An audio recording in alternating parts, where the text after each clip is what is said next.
Hello, Kefnet.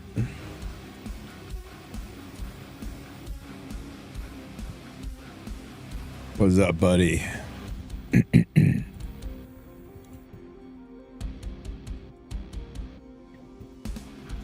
Hey, Scyther. Good to see ya.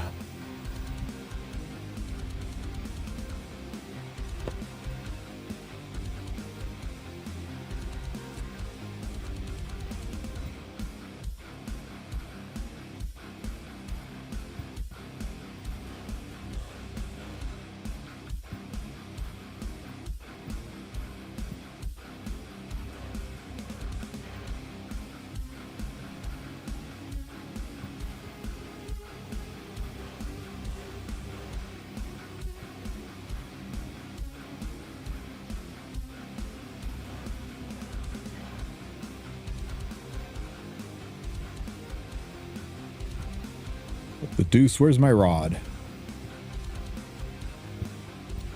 There it is. Stacked pod, yes indeed, yes indeed. One last time, guys.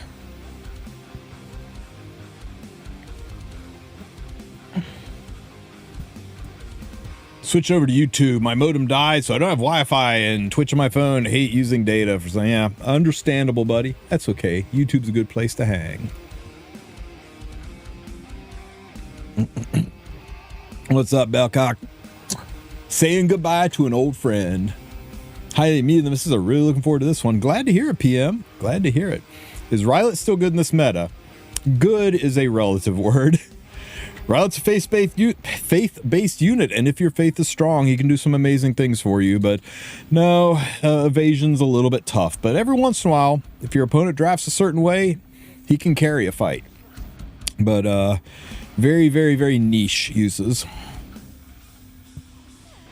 Definitely not the goated third pick ban or first pick option he once was.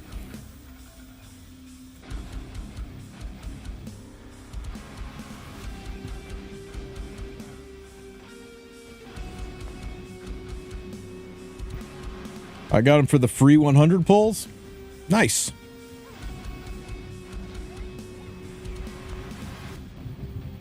I really don't understand the people saying this is awful.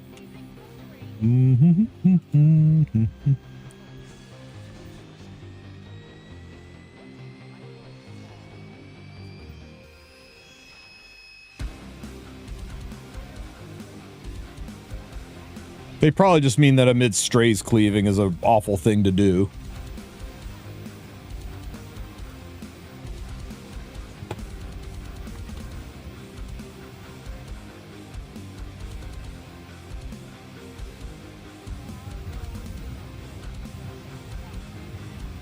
Bear with me a second.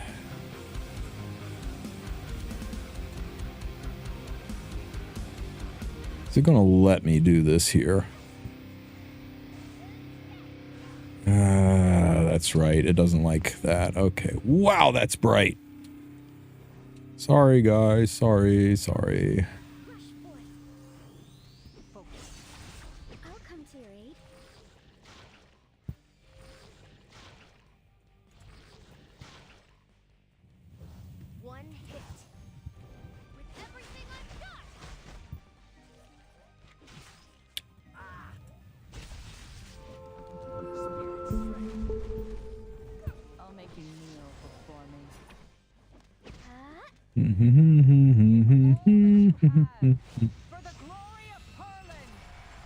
What's with the what's the crown with the one me next to my? I think it means you're the number one person who's commented in the stream so far. I think that's what it means.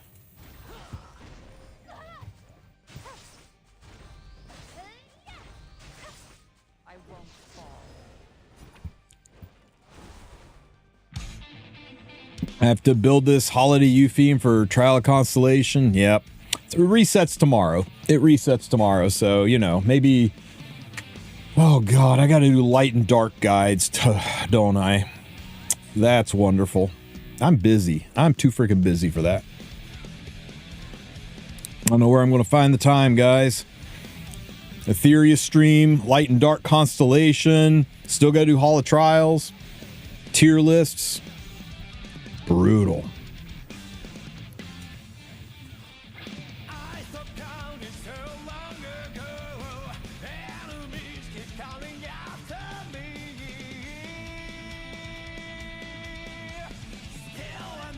Oh, we have finished. Okay, moving on.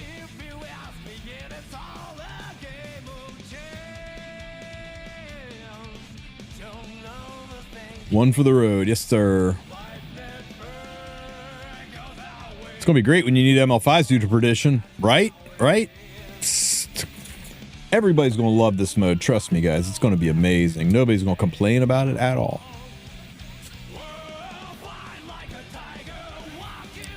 Finally, I do a final nightmare run, but I don't have anyone built for it right now. Yeah, I'm just, everybody's already dead. I'm just going through killing stuff. One last run through the mini bosses.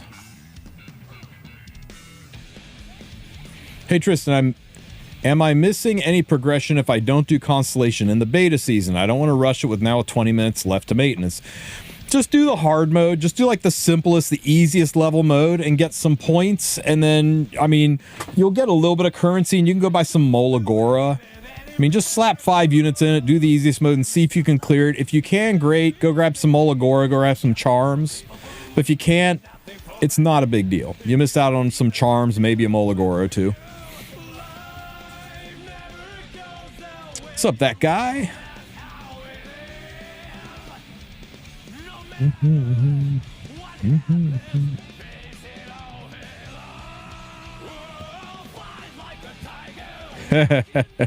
Welcome to Twitch, man.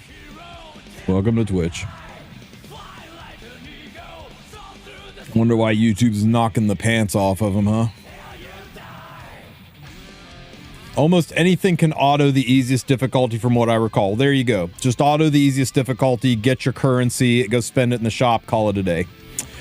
We don't know, PM. I would assume they don't. The Queen's badges didn't go away when the seasons changed and everything reset for Nightmare raids, so I would assume they don't, but we don't know for sure. So I went ahead and spent all of mine just to be safe, but if I was a betting man, I'd say they wouldn't, but they didn't say one way or the other, so your guess is as good as mine.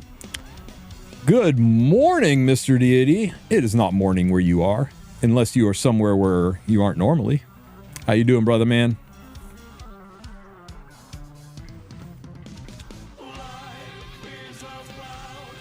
You excited about the Bleach collab, Mr. Deity?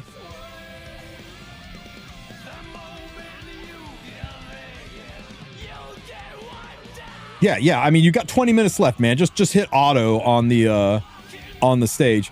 I was going to save this for a little later, Deity, but tell me what you think. Now, don't get me wrong.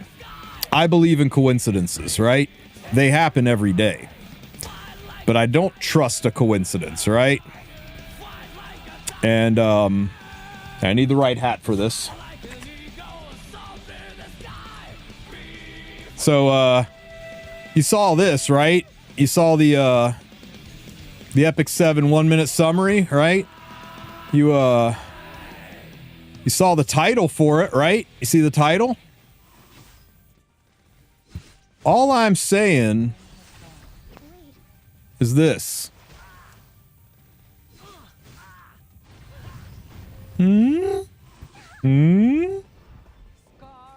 All I'm saying.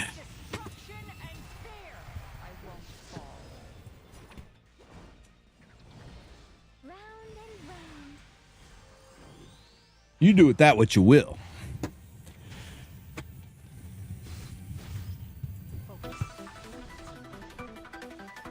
I got a whole ass conspiracy theory built up, but we'll save that for a little later.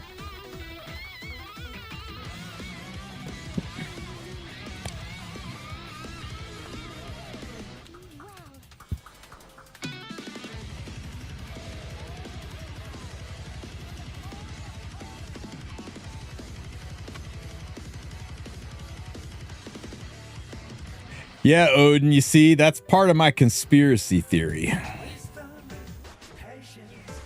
Fourth Kefnet, fourth Bleach quote they've used.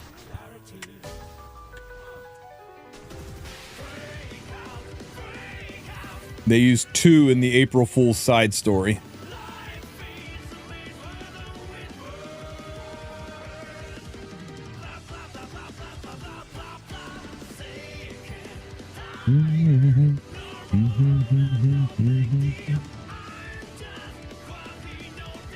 This is taking too long. I need to bring a stronger team to kill this faster.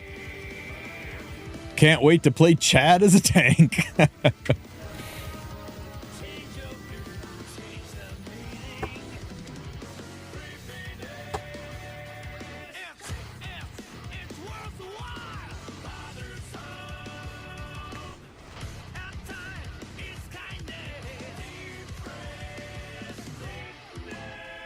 Ta-da! It's Archie time!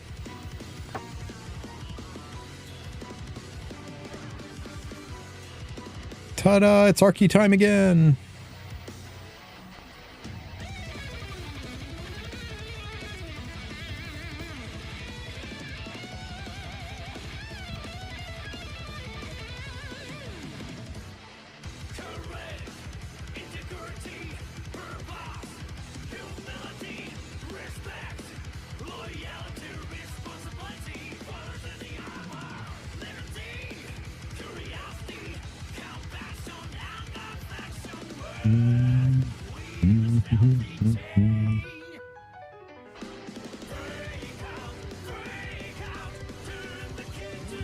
Howdy, Anka. Good to see you. Yeah, I agree, Adrian. I agree. It's kind of annoying they got a dupe Lionheart Sirmia. It's triple S already. Yeah, I feel you, bro. Welcome to my world. Me and my 16 rats.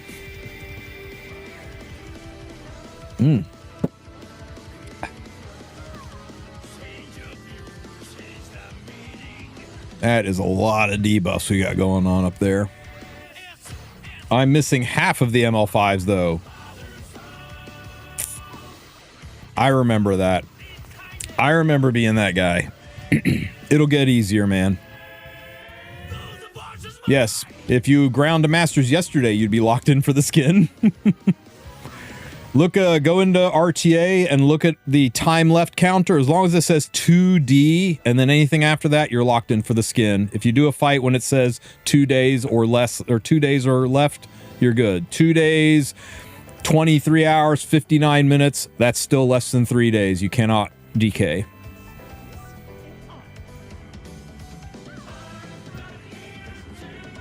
Aram's going away in 15 minutes, guys. If you don't have her, go do a quick send. She's worth it. Hey, Crimson Goof, I see you.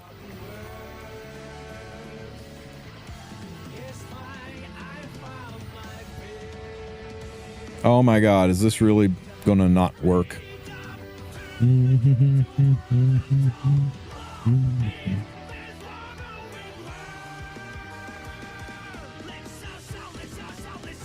Oh, Creek, did I miss your message, buddy?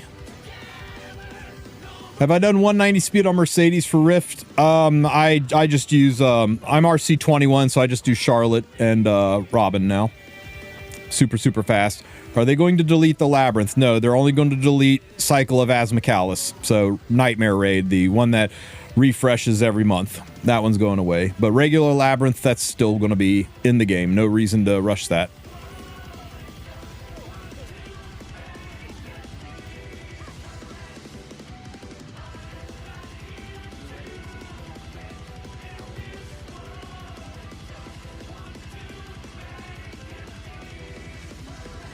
I got Astromancer Elena. How much speed does she need?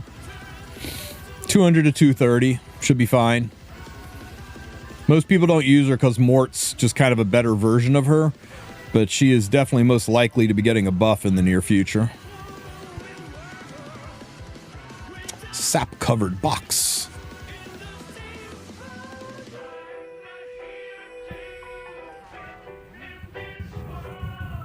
I got to win with my boy Crow into their afternoon soak flan. Crow's great into flan. That's a pretty good looking Crow, man. 20 by 20 by 246. It's a very clean stat line, man. Very clean.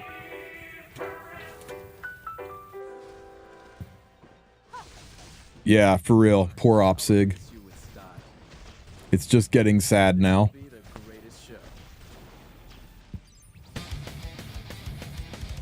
Oh god, another unit I have to build.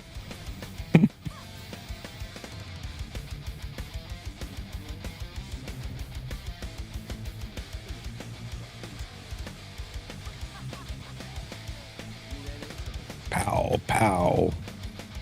Control's kind of fun in the Labyrinth. They never get to take turns.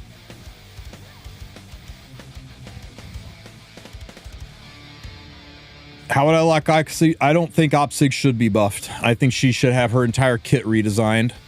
She needs a rework, not a buff. Nightmare says 1 day and 2 hours. Is the timer wrong? Yep. Well, you know what? No, maybe it's not. They just said, I know Constellations is going away and the new season is starting, but maybe it'll still be live. Maybe it'll still be running until the 1st. Maybe we'll be able to finish this off tomorrow. Maybe. Maybe. They've lied to us before, but maybe you're right.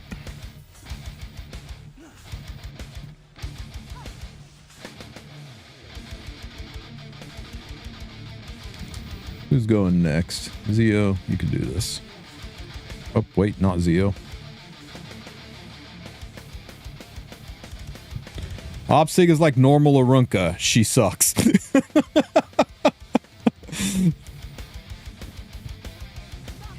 She's one of those units should be really tough to buff, like in any meaningful way. You know, the problem is she doesn't do enough damage, she's too slow, and her mechanic is outdated. How do you buff that? I mean, how do you buff that without it technically being a whole-ass redesign, kit redesign? I mean, she needs a kit redesign, like on the level of what they did to Charlotte or even Mort to really be relevant in a modern meta.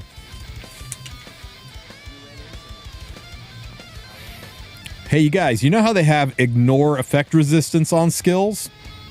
What do you think about ignore effectiveness? What do you think about flipping the script?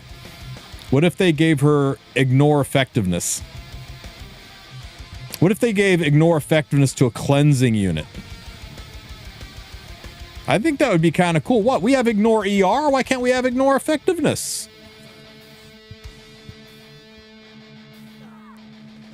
Yeah, Redos built probably the best green Arunca I've ever seen in my entire life, and he tried so hard. And he had some success with it, but he didn't, even he had to eventually hang it up and say it wasn't really working out. It was more a labor of love when Red did it. They cancel each other out, and you go to the normal effectiveness, effect resistance equation, Aridin. That's the way I'd handle it, right? The two things cancel each other out, and it just falls back on the normal equation, F versus ER.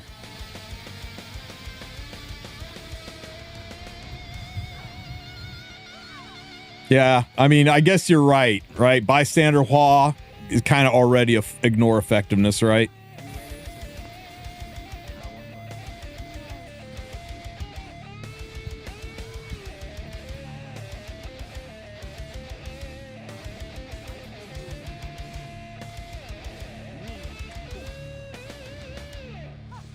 I'd be down. I'd be down, Valkyrie.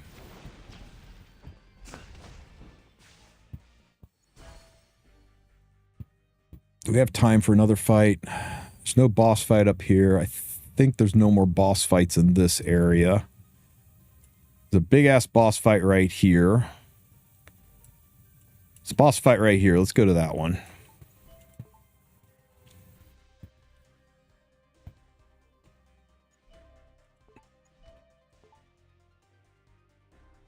I haven't played this season, so I didn't pull Era until now.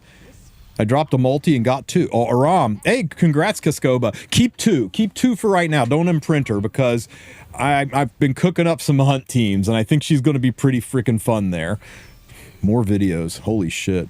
I got to stop streaming so much so I can catch up on the videos. I am missing ML Arya, and I am missing ML Teu. Other than that, I've got them all, guys. Or, guys, Gabriel.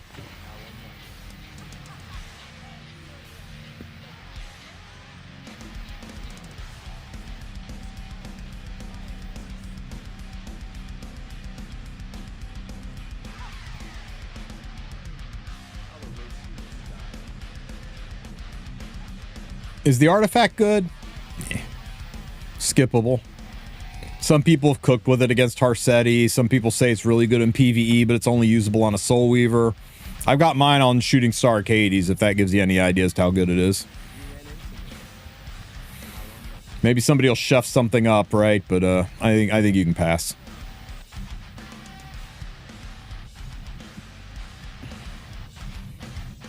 Have you used her in Guild Wars yet? It's kind of fun resetting Dark Corvus and murdering the enemy team.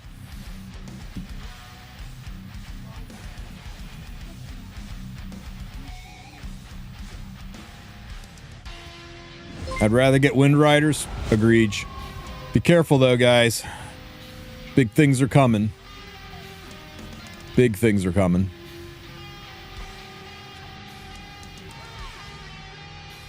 Four minutes. I think this is the last one, guys. Let's get rid of all these poisons. Ow.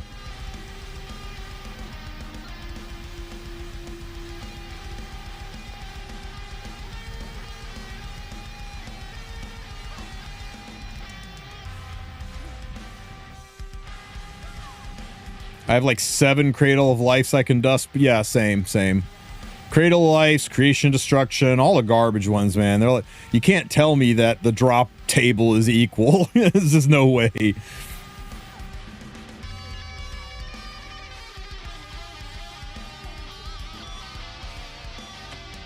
Who do I think is better, Bride Senya or the units in the next ML shop? Conqueror Lilius is a untested quantity. She's really good in tournament, but not many other places. But she is getting a buff, so maybe that will change. Who else is coming up? There is Archdemon Shadow. I think she is on par with Dragon Bride Senya. And who is the other one? Chad, help me out. Who else was in the shop? It was Archdemon, it was Conch Lilius, and who? Silverblade Aramentha. I would put Silverblade Aramentha ahead of Dragon Bride Senya, but it's very play style dependent.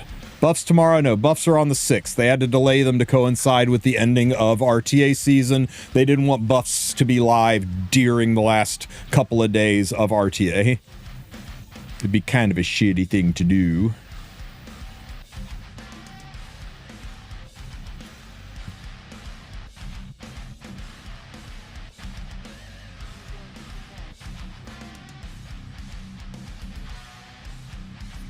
Hello. Hello, Mr. I'm_Sue. Welcome. Yeah, what's going on? Silverblade Aramentha or Dragon Bride Senya? If you got 40 coins and you can only pick one. That's the question of the hour. I think Aramentha's way more fun, but I think that unless you're like decked to the 9s with speed, I think Senya's a little bit more usable. You say that, but I'm running I'm running a 140 speed Silverblade. I forgot. You play like the Cleave Silverblade. Yeah, yeah. The thing is, okay, the question basically becomes like, how good is your like aggro core? Like if you play like Ahmed or Zio a lot, yeah, then Aramentha gets exponentially better. If you don't play those kind of characters a lot, then Senya becomes a lot better. Yeah. I mean, you can't go wrong picking either one. Both of them are top tier units and be glad to have on your count. They're both absolutely gorgeous units and they're both fun to play. And I think Sue is right. I think pound for pound Dragon Bride's easier to gear, easier to use. So consider that. But Silverblade is a metric F ton of fun. All right. Let me see. Does my camera work? Tell me if you can see my camera. Do I look all right? Let me look. Camera. Yep. There you are. Yep. I had to change my wallpaper so that way you guys could see what I'm excited to talk about tonight. A blue screen with a blue cup? Dude, that cup blew a hole right through you. Yeah, I know. Isn't it insane, dude? Look, terrifying. This is the best. Wait, move it. Hang on. Let me show chat. Okay, move it to the left. Right there. What? No, back to the left. Sorry, my left. Little more. Little more. Keep going. Stop. Perfect.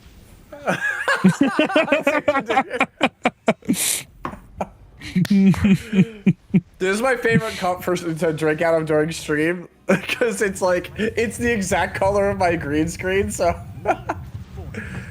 people are always just like, "What the hell is he drinking?" Hey Shannon, good to see you. Welcome. The ghost cup. Let me watch your stream. Pull this up. Oh no! I just realized I did not finish all of my nightmare raid. Oh shit! Shit! What's my time? 59 How many seconds I got? This is gonna be so damn close. Am I gonna make it? I don't know how many seconds are left. Oh, it's so close. Your mistake was trying to go for the fucking bonus stuff, dude. You should have. Well, that's all I got left to do. Fuck! It's over. It's over. It's Jover. Yeah, I didn't remember to do Vera and Carcanus. So well. Womp womp. You know what though, Sue? I think we're good. How do you know we're good? Because it says there's like 1 day and so many hours left. I think Constellations is resetting, and I think new Constellation is starting. But I think they're still keeping to their promise of this goes away at the end of the month. So I think we still got another day to finish Nightmare Raid. All right. Please, I'm begging you, Smilegate. I'm begging you, SG. I'm still real mad about this whole thing. Because, like, it's been a pretty much, like, 2 months, right, at this point, of just constant begging. Like, I read the stove posts, right? I read every single stove post that goes up. You know, at least the first, like, give or take like 5 or 6 on every. Hey, like, Valky's here. Hang on 1 second, Sue. I've got to give my sincerest appreciations to Mr. Valky.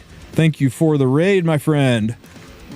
Glad to have you on the cast tonight. Hey guys, if you can't type and talk, if you guys are not like sub to or following Valky, what the hell's wrong with you?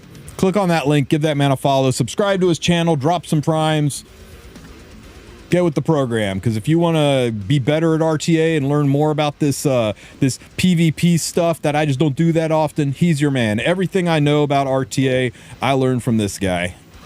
You should also check out his new video that he put up like 2-3 hours ago. It teaches you how to beat every single cleave. Oh, shit, like yeah. A lot of you guys have been DMing me. I've gotten like 30 DMs today asking for help for drafts in RTA. Oh my God. People keep telling me I can't beat this cleave. I can't beat this cleave. What do I do? Well, you know, there's the video for you. But yeah, no, I still feel bad. Like I was saying, I read all these stove posts, and the #1 post on almost every single thing, you go back, look at any topic last 2 months, is just please don't remove Nightmare Labyrinth. And I'm still mad that the response from SG was basically just like, well, you didn't really want it anyway, right? Like, you want this better thing. It was basically, I just felt like I got gaslighted, and I don't appreciate that.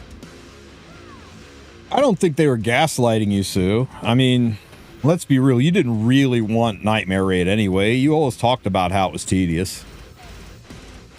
You don't get to make that decision.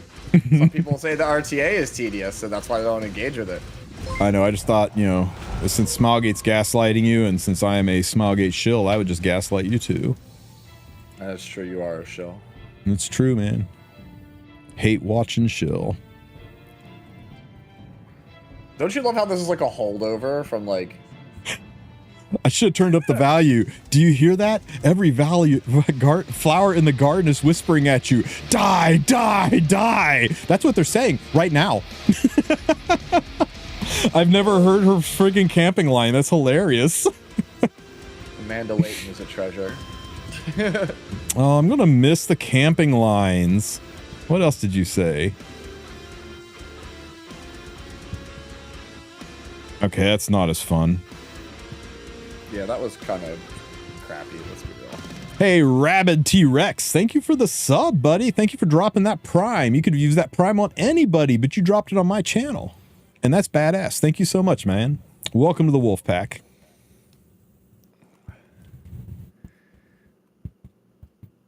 You know what? I mean, they tried to make it the same content, right? They tried to make it something better and more fun. I think it had a shot.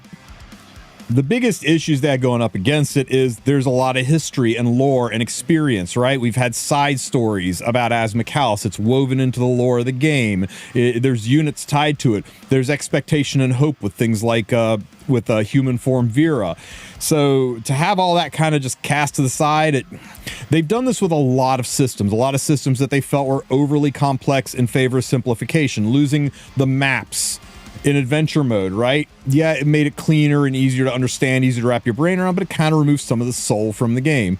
They're doing a lot for the for the sake of efficiency, for the sake of making the game a cleaner, easier, more intuitive experience, and they have sacrificed a little bit of the heart and soul for veterans who've been around forever. And let's be real, that's the people that are complaining the most about it, is the veterans, the people with history and memories of this. The new players, it's just a game mode they never really got to dip their toes in, and most of the new players who are mad about it going away are the same players that are just aping what other players are telling them to be mad about. They really don't care because they don't have any investment in it.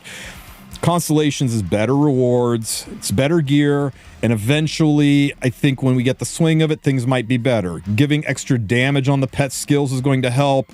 They may need to nerf or tweak down the damages a little bit. They'll find ways to tune it in and make it not feel so awful. Right now, the thing that feels the worst about it is the garbage can crappy blessing system really either needs to be scrapped entirely or entirely reworked, because it's not intuitive. I'll tell you what, if they make good on their promise to actually add savable gear loadouts to the game, a lot of my complaints about that go away too, because the biggest issue is ripping your whole account apart to build units for the constellations, to get the points to be able to do perdition level, and then putting all that gear back. You're going to spend 5 times as much regearing your account as you are doing the actual content, and that's not fun. Regearing your account off of screenshots or using third-party software to figure out where your gear went for hours, that's not fun content. That's going to make people say, yeah, F this noise, I'll just auto hard mode and call it a week, right? I think it's what a lot of people do. Whatever the lowest level, they can just full auto and burst through, and then they'll move on with their lives and say it ain't worth doing more than that. That's going to be most of us. And if that happens, they'll address it. They'll make it better. Reward-wise, it's better.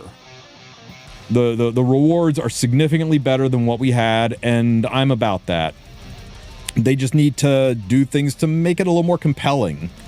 Tell us some stories, give us some side stories, give us a little more interaction, give us something to relate with. It's 5 new faces that we barely recognize, and there's no history or story behind it. So it literally just feels like a new Hall of Trials. It's just a soulless grind for some really good rewards. And E7 used to be sold on their PvE. This was the PvE game. And I get it. At the end game, you don't care about it that much. I know they're trying to go heavy on the esports, but the PvE is what gets people into the game and what gets them hooked on the game.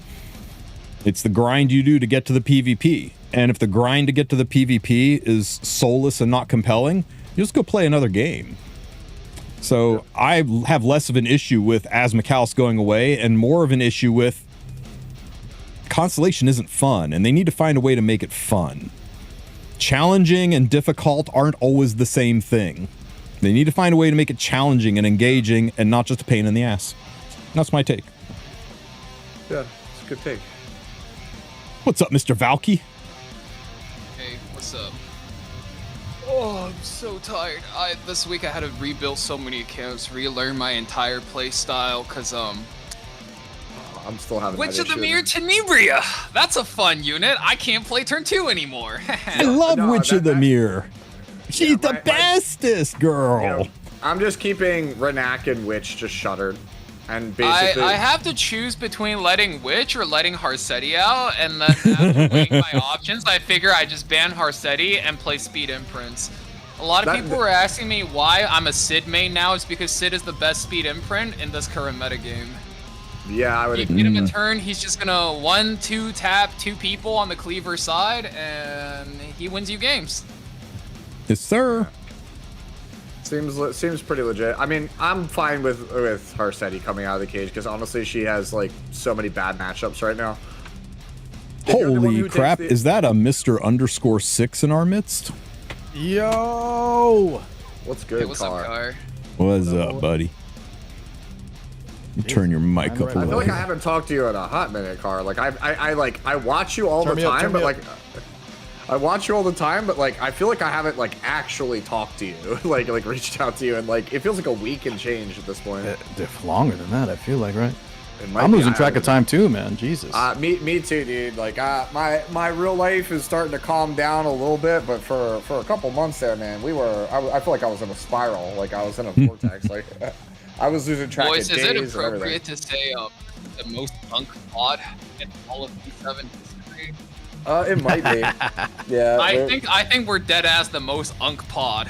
Yeah, it's very possible. Like,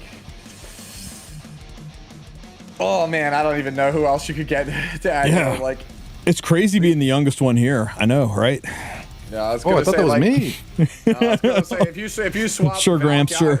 It might be possible to swap, but if you take any consolation out of it, Valky, it's you could get swapped out for somebody and it might be more unk, but if one of us three gets swapped out, it's not.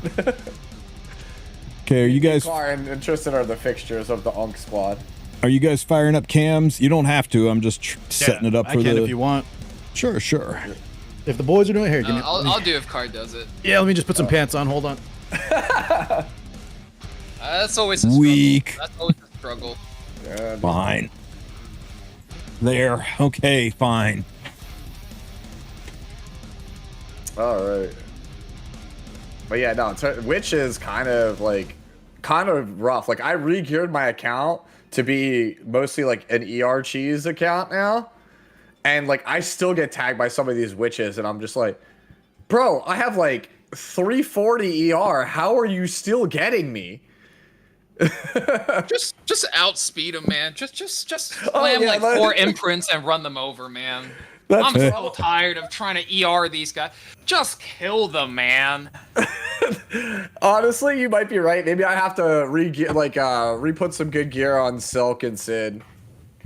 Because that's the thing. I have Vildred, I have Veronica built, but I think if I built just Green Sid and Silk again, maybe I could actually just start contesting some of these people. I have Shuri built also, so. After the Strays cleave kind of went the way of the Dodos, I started Kiga cleaving. I had a lot of really good success with that, and I don't know. I'm sitting comfortably in Warlord, but I don't know. I got so much to do this weekend, and Friday I'm going out of town, so I'm not sure I've got the drive to try to stay in Warlord or even push for Imp. We'll see. It's the girl. Let's go. Let's see. Oh, she's falling. Dude. I still need to get like an actual pillow because ATK sent me the cover. I just don't have a pillow to put it in. You can just buy one like locally at I was gonna say Bed Bath and Beyond, but that place don't exist no more. Well, that's the same. Yeah, it went to the Beyond. It went to the Beyond. Bro, they got sent to the land. Well, speaking of Luna, though, we're probably like 3 weeks out from the Luna figure. For those of you guys who bought it, it should be. It's like mid to late August is when it's supposed to arrive. Oh, baby. Yeah, because I know it's on sale. Like you can buy it from them in person now, so they should be shipping them out like this week or next week. So that'll be exciting, I feel like.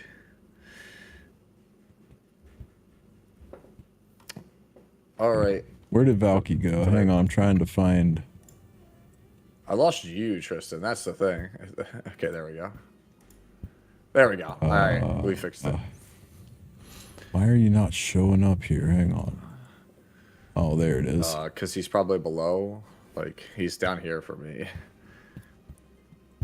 One of these days, we're going to use that, like, whatever. We talked about using this, like, group video conferencing. So we really need to get on that shit. That interface, it interfaces directly with OBS. Like, I tried it out for, like, one of my card opening stream. That's what I used to just stream it. It just has to go away. Add window. I do kind of want to just like power through the rest of the season, like, because Evo's this weekend and all the sick buffs and everything that we're going to talk about tonight is next week. So I'm just like, man, I'm just done with the summer 2025 season. Like, give me the hype shit, bro. Give me the good shit from next week. I want that.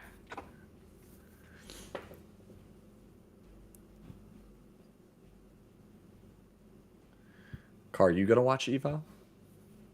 Dude, I'm excited for 2XKO, man. Is that going to be? Yeah. That's it. They're demoing. They're demoing stuff all Friday. Like the official ride streams will have all Friday. I'm definitely going to watch. We'll be busy, but I'll try to sneak in when I can. Yeah, I mean, you can always check out the VODs and whatnot. Vi is like. Yo, Cisco, thank you for the resub, buddy. I appreciate you. Yeah, Vi is like the first character they've added in a hot minute that I'd actually want to play. Okay, I think I actually got the cameras up. Kick ass. Yeah. Let's go. It's go time. So I just wanted to go over some of the patches real quick before we dive into this World Cup talk. And Valky, don't you have a video explaining to people how to beat like every freaking cleave that's currently out there in the game right now that some of these World Cup people would, or World Cup, some of these World Arena people would really appreciate seeing? Yeah. I mean, it's end of season, so every end of season, I try to make something for the community to be able to climb with. Yeah, plug that. I'm just gonna plug that in the chat then. Yeah. Definitely. Well, before we go, yeah, there's that, and then if you're like a bit of a newer player, then I have a guide that goes into like what RTA is, what the different formats are, what are the different team compositions, what region plays what style, and fun stuff like that me and Car talk about on the broadcast.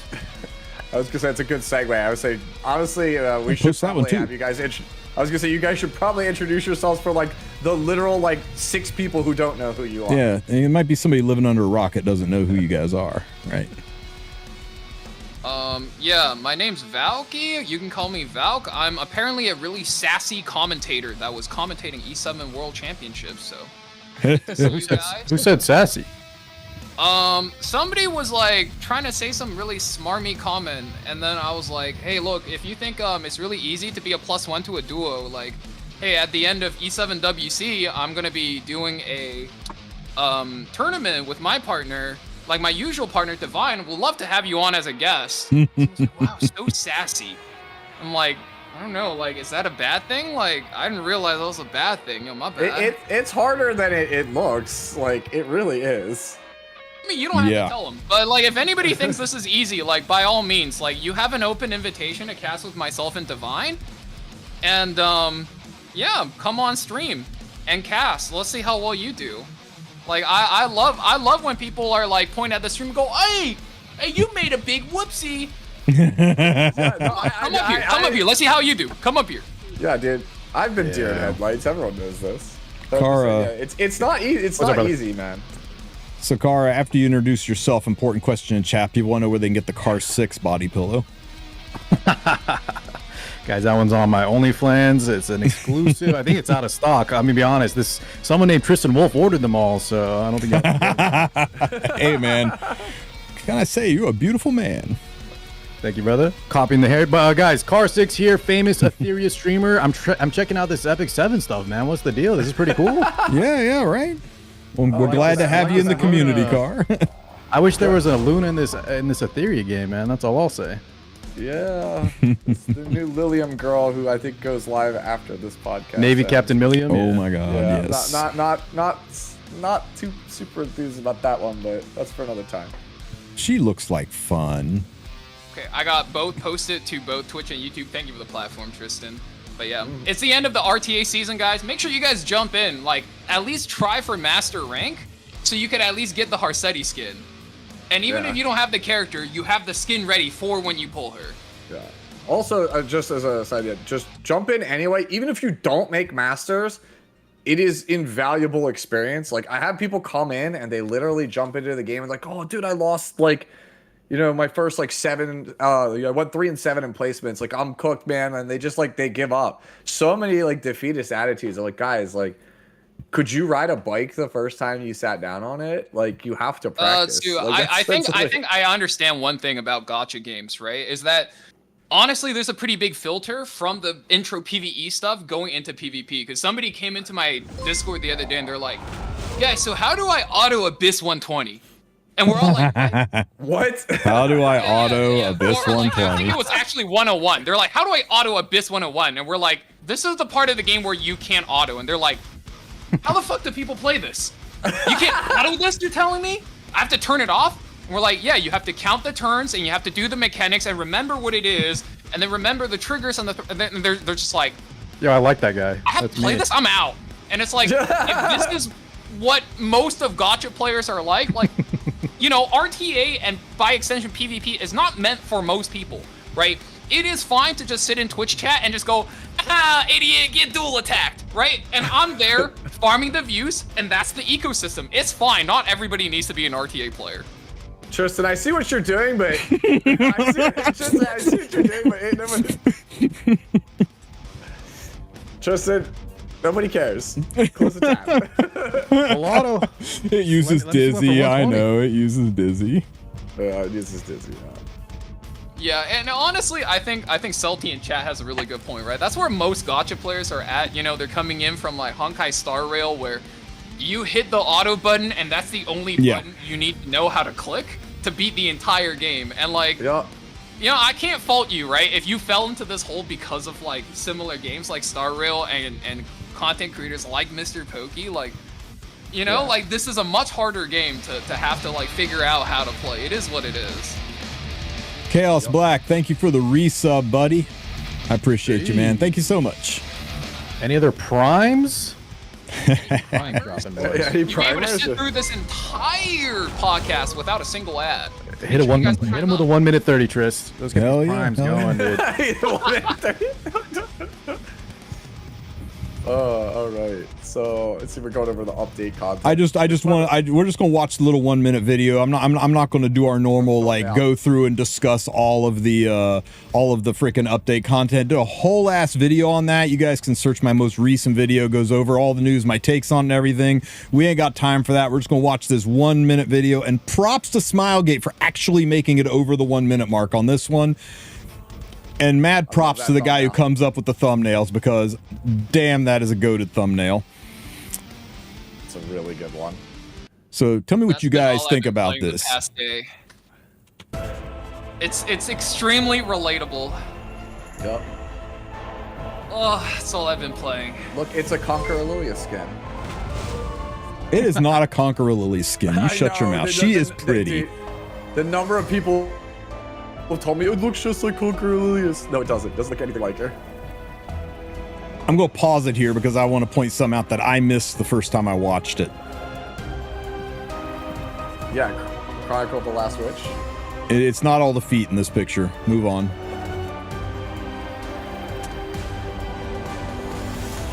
It's funny that they put. Oh, the anti-flan savior.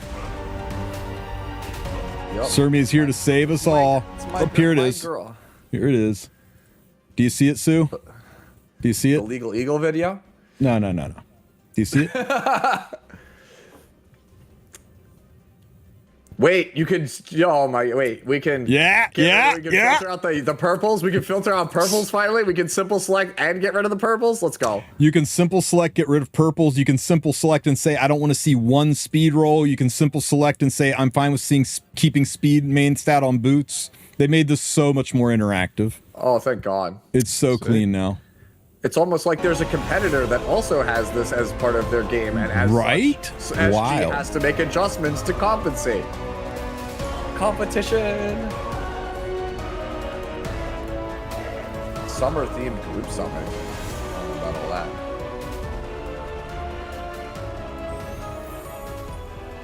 Yo, so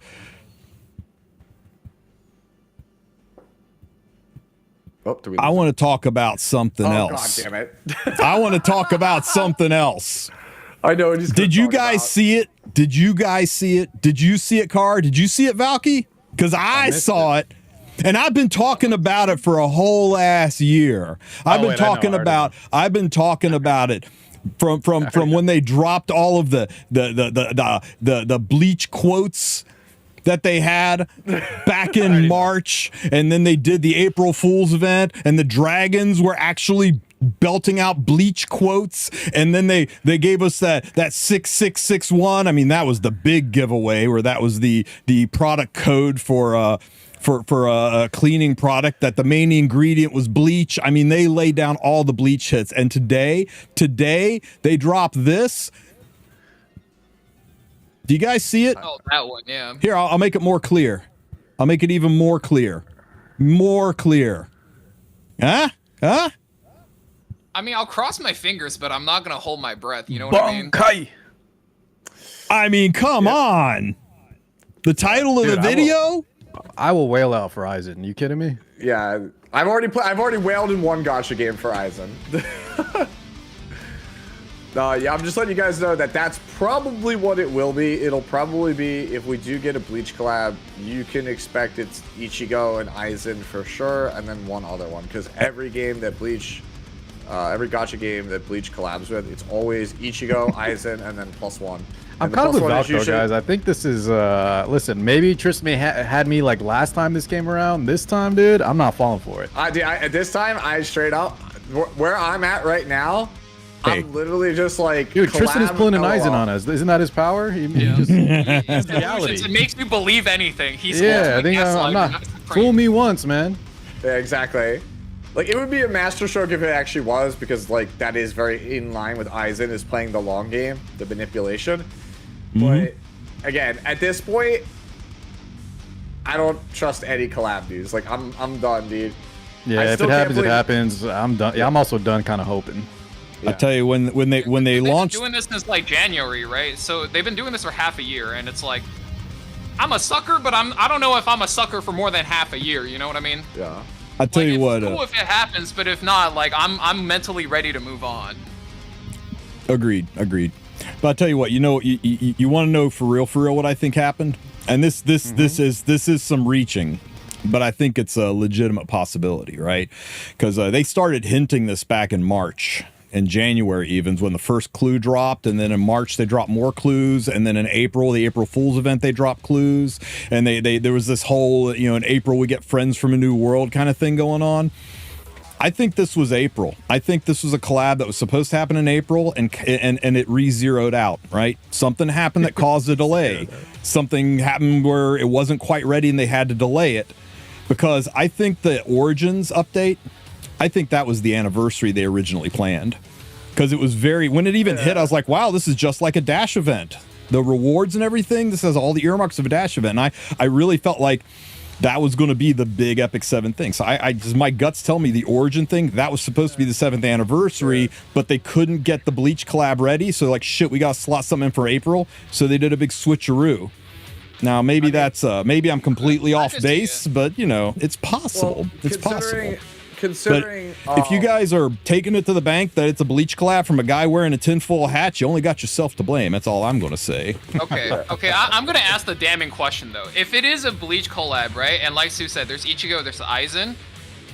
If there's a third character, who would the third character be? Yoruichi! That's what I want, Car, but it's almost always really? Renji. Yeah. I thought Car would come out of the gate going, yeah, give me Matsumoto? Rangiku, bro. Give me Rangiku. Yeah, that's Rangiku Matsumoto, right? Isn't that her last name? The vice captain. Yeah, I thought Car would go and say immediately. Honestly, dude, you're based, man. Tops. You know me, but I think Yoruichi's a nice alternative that I'd be very happy with. I know she's a little more popular too. Yoruichi is my #1, and then Kisuke, Mr. Hatman is my second favorite. Oh, fair. But like, do you know anything about the characters, Tristen? Anything on the wish list for you? I've never watched Bleach. Legitimately, I've never watched Bleach. I know. Hey guys, we could have Nell. I've watched a lot of anime, but I've never watched Bleach. Tristen, we have there's a girl named Nell. She'd be like young Senya, but then she turned into like She would turn into adult Senya. Yeah. Okay. As long as she turns into adult Senya, I'm down.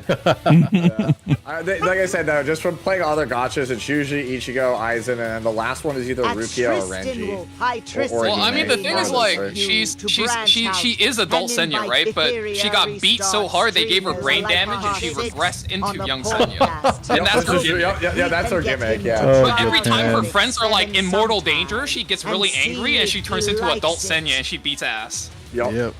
Okay, but like, I'm gonna just say it, guys. Like, okay, I feel like I have to rep the husbando enjoyers. Like, if we get a third character, give me Gin.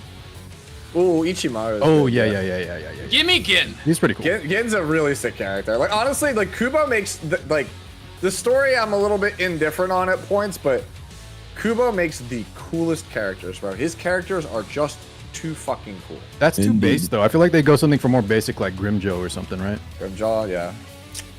Yeah, but the last thing on the, at least that I'll say on it, there's a little bit of credence what you're saying, Tristen, just because in April there was a Bleach fighting game that they were hyping and trying to promo, and then the anime was still there on air, so it really feels like they couldn't get things done in time, or there was, you know, some disagreement or something was rejected. I don't know. I keep thinking back to ReZero and how that went down, and it was very, very similar. Maybe, possibly. The only difference is we kind of knew ReZero was coming and then it went in the shitter. This one, we had no real idea, but I don't know. Maybe I'm reading too much into it, but I'm seeing Smilegate collaborating with Don Machi for Outer Plane. I'm seeing Smilegate collaborating with Hololive for Chaos Zero Nightmare. It's not like Smilegate's having trouble landing collaborations. So why would their number one grossing mobile game be the one that they don't land something for? I don't know. And the reason I bring that up, guys, is because we do have a custom group summon coming up, and I'm just saying, don't get yourself all fucked up for it. That is a 3-week long banner. You know, bide your time. Don't go berserk without seeing maybe what's coming next. You know, maybe give it a little bit of time. It's my only caution is Oh, Tristan Berserk, that's the next collab. Oh, there we go. Confirmed. Got it. Rip my NDA. What do you think of this white Guild Wars frame for our white Guild Wars emblems, dude? It's so bad. How's the white Guild War emblem gonna look over this? Yeah, that's the hell is that? So guys, RTA season is coming to an end. Everybody's in asking me, am I safe now? Yeah, if you did a fight yesterday, you're safe now, guys. As long as the timer says less than 3 days when you've done your last fight, you're locked in. Unless you're pushing for Warlord, Emperor, or Legend, you're done. You can hang it up. Just relax. You cannot decay. And those of you who got Masters, this is what you get. You seem quite useful. Conqueror Lilius skin. Guess you're more. It's not Conqueror Lilius. Let's see. Now this is getting. Dude, those bazungas go crazy. That's what I'm saying, man. Gosh, she's pretty. I'll commend you for trying. But this is a huge upgrade over the base skin, in my opinion. I think that it's a beautiful character and terrible looking clothes. So a better outfit, huge upgrade. You'll have her eventually, Nazel. You'll have her eventually. So yeah, her lobby is the chessboard, by the way. Considering all of her moves are like checkmate, gambit, en passant, right? Like they're all chess moves. So I love that she has the chessboard in the lobby now. Yeah, it's a very divisive skin, right? I think the biggest complaint people are having is this right here. You know, you're putting clothes over the exposed booba, and the Gooners aren't liking that. But it does have more color. Yeah, it's kind of lazy. It was in the story before, so it's not like it's anything we haven't seen before. I get it, right? But I mean, did you guys see Summer Arunca? God damn. I mean, you know what? If the Summer Hua Young and the Aram and the Peira, and you know, I'm not going to give the design team any grief for being a little bit lazy on this one with the amount of work they've been putting in. As always, the art team is carrying. So if you don't like it, don't use it. But you know what? I think Guys, it's if y'all nice. don't like it, come play Etheria where we got nothing but recolors. Someone in chat. Yeah. The only skin I like in that game, by the way, is Fushu. I think is how you say it. Car, because her alt costume makes her look like Terra from Final Fantasy. Sue. Fuck you. Yeah. I've heard so many people pronounce it. Like I don't know. Valky would know how to pronounce it. Fuqui. I think it's actually Fusho, right? Can you like link their wiki page or something so I can see the Chinese characters? Well, let me find it. Yeah. I mean, just send it to me. I'll figure it out. We can keep talking about it, but like, I don't know, man. I think real gooners wouldn't complain about getting a fancier outfit. Cause like, I'ma just say it, guys, as chief gooner of my community, okay? If you cannot goon to something that is more clothed, you lack the power of imagination and your power level is just too low, okay? Hell You're really yeah. just self-reporting that your power level just isn't there yet, all right? So sit down, nephew. I don't want to hear it. Hell yeah. I've Look, heard. if I'm gonna be the sassy commentator, I might as well bring the real sass. Dude, you have to tell me about the sass thing later. I have no clue what y'all are I talking know some guy was in my chat and like he really ran away with that concept. 'cause he was Valky like, got one guy and he won't let it go, bro. Val, don't read anything in the comments on the casting, man. I've heard everything from Fushu to Fusho. I just So- I had the spelling wrong. I can't find the wiki, but it's Fuqiu. Fuqiu. So I want both your take on this, because this is something you guys are going to experience in the World Cup proper, because these will be in there because they don't do anything to limit exclusive equipment. We got 5 to 10 more speed for Mediator Queric, and a very unusual lowers his damage, doesn't let him crit, but gives him 100% penetration on his S2, which initially I thought.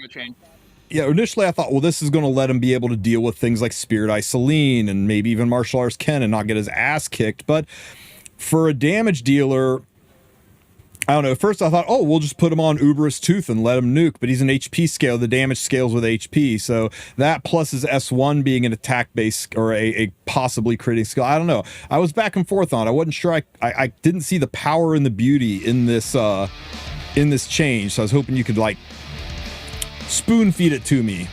Does this do anything for Queric other than just make him faster? Yeah. I mean, it gives him closing power versus Afternoon Soak Flan and Barunka, right? Yeah. Okay. I would agree with that sentiment. So the big thing is Handguy was so dominant for so long, and what made him start to fall off is that he couldn't close a game. And so people moved him towards like crit with pen set so he could close a game. But then you gave up too many stats. Like he wasn't as tanky, he wasn't as fast. So it's like, okay, so you can't have it all. Like you can't have closing power and also be this like god tier support. So getting this EE basically lets you play the old support shell that we used to play, like, 240, 250 speed, Warhorn, big bulk, like almost 30k HP, and still have that closing power. So I think Valky's pretty spot on here. I think they covered it well, but is this going to make him like pop up in E7WC finals? Nah, I don't think so. Because I see people saying Laya in chat. Because I see people saying Laya in chat, don't get twisted on this. His S2 damage scales based on his health. It's not damage based on his health. It's not like Laya's nuke or Dark Corvus' nuke or Sage Ball's nuke.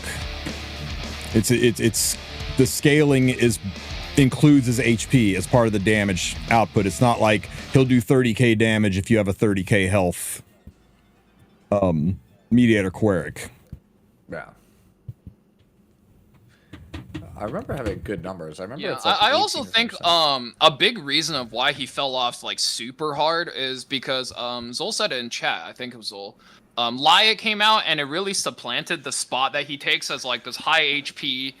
You can cleanse and you can tempo your team type support. But more importantly, he was just really bad in that one meta where it was like you were either playing against Blue Lua or Noctwall like every other game, and it's just why would you ever play him when Laya can't get reset, right? And now that those characters are starting to fall off, like he's already like having opportunities to creep back in. And if you've ever watched like E7WC Regionals Europe, Square versus KHM, like he got stuck in a spot where he had to pick Handguy, and Handguy just didn't offer enough utility. Even though he needed a cleanser, he needed somebody who could close the game. Handguy just kind of didn't do it. But if he had the EE there, you would have had a better chance. I'm not going to say he was going to win that, but he would have had a better chance, that's for sure. Nice. Yeah. Real quick, Luca VTT, thank you so much for the sub, buddy. I appreciate the prime. Thank you for the 2 months. And Spectres46, thank you for the gifted sub to Stanman Gaming, or Stanman Gamer. I appreciate you guys' support. Y'all are huge. Thank you for being part of my community. Y'all the best. W. So let's talk about the one that I know has Sue's heart all aflutter. Sue's feet. Because I know more than anything, Sue can't stand afternoon soak flan right now. And when I first saw this, I thought, holy shit, what a great thing to use on anybody who tries to flan your ass. So what do you guys think about Roar of the Victor? 12% free crit chance right out of the gate. She gets 20 gear score for free to make it easier to build her ass after they changed her constellation, so she gets more gear score for free with her constellation change, on top of and going from a 20% CR push to a 50% CR push. All that's in her kit, and now 50% damage reduction, because that was when people saw that, they said, well, yeah, those are nice changes, but Flan still one-shots her. Flan don't one-shot shit anymore. 50% damage reduction, literally cutting the damage in half. Your Flan drops 18k. Nah, it's 9k, and 9k ain't killing anything. So what do you guys think about the potential of this in World Cup and the potential for its use against Flan and against other dual attackers? Am I overselling it, or is it really heckin' good? I'll just say one thing and I'll yield the floor to Sue, because I'm pretty sure he has more words for all of us than all of us combined. But I thought the buff was so competent that if the exclusive equipment was blank, it said nothing, and it just gave 16 gear score, it was already going to be good. That's all I have to say. All right, Car, you can... Go ahead, Sue. No, look, Car. Great. No, Sue, all I'm going to say is it looks great. Crit, 50% damage reduction. I like it, man. Take the floor, please. Sue, I'm going to interrupt you real quick because the chat is popping off. James, Unlikely Hero, thank you again for a gifted sub. And Anonymous Gifter, man, Anonymous Gifter is the best gifter, isn't he? Thank you guys all for the support. Really appreciate you all. Thanks for being here and being a part of this podcast. Sue, do you like Sarmia? I mean, you know, she do it for you, I guess. I might like Sarmia quite a bit. So this is, it's not really a secret. This is like my favorite character to play. It's my favorite DPS to play, and she's been pretty terrible for a long time. Since I think she's currently like the 4th worst character in the game by win rate. It's pretty down there. It's pretty bad. And just the big problems with the character are just bad base stats. Like, right, she either doesn't do enough damage or can't survive anything, or she incidentally triggers passives, which that sucks, but whatever. Like, you have to have counterplay to characters, right? Like, if I trigger a Dragon Bride Senya, it's my fault for playing the Surmi into the Dragon Bride, right? So giving the character a constellation change is just massive, because I think what she used to have, which is Pisces Warrior, is like literally the worst stat line in the game. It's between that and Scorpio Thief, in my opinion. So getting the stat change huge. Yeah, she lost like 28 base defense, but just straight W's everywhere else. Better attack, better HP. I think it's 5 more base speed, right? Unless you were like an ER Sarmia, right? I think this is just straight upgrade. And I agree with Valky, right? So getting crit chance, which outside of speed is the 2nd best EE you can get, right? And consider you just got 50% combat readiness when you play her in the spot she's supposed to. She doesn't really need speed. This is like the best thing you could have given her. Independent of anything else, the character would have already been good. Giving a character 50% damage reduction on top of that is like that's just insane to me. I said it in Valky's chat earlier, but I used to play like, you know, high-end late game MMOs for a long time, and literally world-class players would dump hundreds of dollars, thousands of hours to get 20% damage reduction. I don't think people realize how insane 50% actually is. Like, Zio would probably not be anywhere near the character he is if he didn't have 50% damage reduction in the kit. Like, people often forget that. Like, 50% is massive. If you ever wondered why you can't kill a Zio in one hit, that's why. Hey, I'll throw it out there. You guys have seen me strays cleave, right? When I strays cleave C Phantom Politis, she's the only one who doesn't die on the enemy team. 50% damage mit is insane, and that's what stealth gives you for damage mit. Yep. And there's a lot of things that's going for her. Like, people in the chat are highlighting like 3-turn immunity. Yeah, that's insane. But like, let's talk about where the real money is. 50% combat readiness push. Hello. Oh my god. Yeah. You can build her slow as dirt. What? Yeah, you can build her slow as dirt, all damage, bro. If they proc her, you are dead. I can't wait to run her with Summer Hua Young. It's gonna be so good. actually It's think not you probably over. still want to build her with a decent bit of speed because you want to be able to cut afternoon soak flans. Yeah, Yeah. agreed. Yeah, not only that, but you want to be able to cut. And you play any game on ladder right now, you're running into Abyssal. So like, yeah. Hey, You're not build a wrong. base speed nuke one and then build a relatively fast one to deal with afternoon soak flans. Be ready for any situation. Yeah, I feel like Abyssal has to be like the most drafted character this format that's not, Renak, Pera, or Arunca. Well, I don't know. Destro Torrent. I'm not It sure. depends what kind of gamer you are. Like, if you're like Yeah. an aggro or cleave player, bro, you're probably Destro Torrent and just go to the man. I don't even say Destro Torrent. Think about it, right? We're saying how much potential this character has versus Afternoon Soak Flan, but like Afternoon Soak Flan, like 90% of the times you have to play versus her, you're playing versus ML Peyra. And like, are you really gonna try your luck versus a Peyra defense break into a Flan duel? True. Like you're going immunity Destro with Golden Rose Yeah, for like I 80% of people. That's actually very true. I was thinking Don't try immunity to think too. too hard, right? Like go with best standard practice. Yeah. Oh yeah, the good. Hey Cisco, thank you for gifting a sub to Valky. Hey Valky, you got a gift sub. Woohoo! Dude, Cisco's a real one. Let's Cisco's is a real one. I love Yep. that, man. Hey guys, a shoe banner. You excited to get more shoes? More shoes? Hell no. I hope you guys are okay with Silverblade, Aramith, Archdemon, Shadow Conqueror, Lilies. Those of you who are like, where is Luna? Where is Ilanov? Yeah, you know what? Smilegate doesn't always do shit in order. It is what it is. Well, those are reruns, right? There's no new ones. There's no new ones here. Yeah, Yeah. So the next one that features a new one will be Luna. So that means probably. that Probably. the earliest you'll see Ilanav is October. That means. Hey, I want to real quick throw a PSA out there. We talked about the outside potential of a collab. It's I mean, I don't want to be the boy who cried collab, even though that's kind of what I am.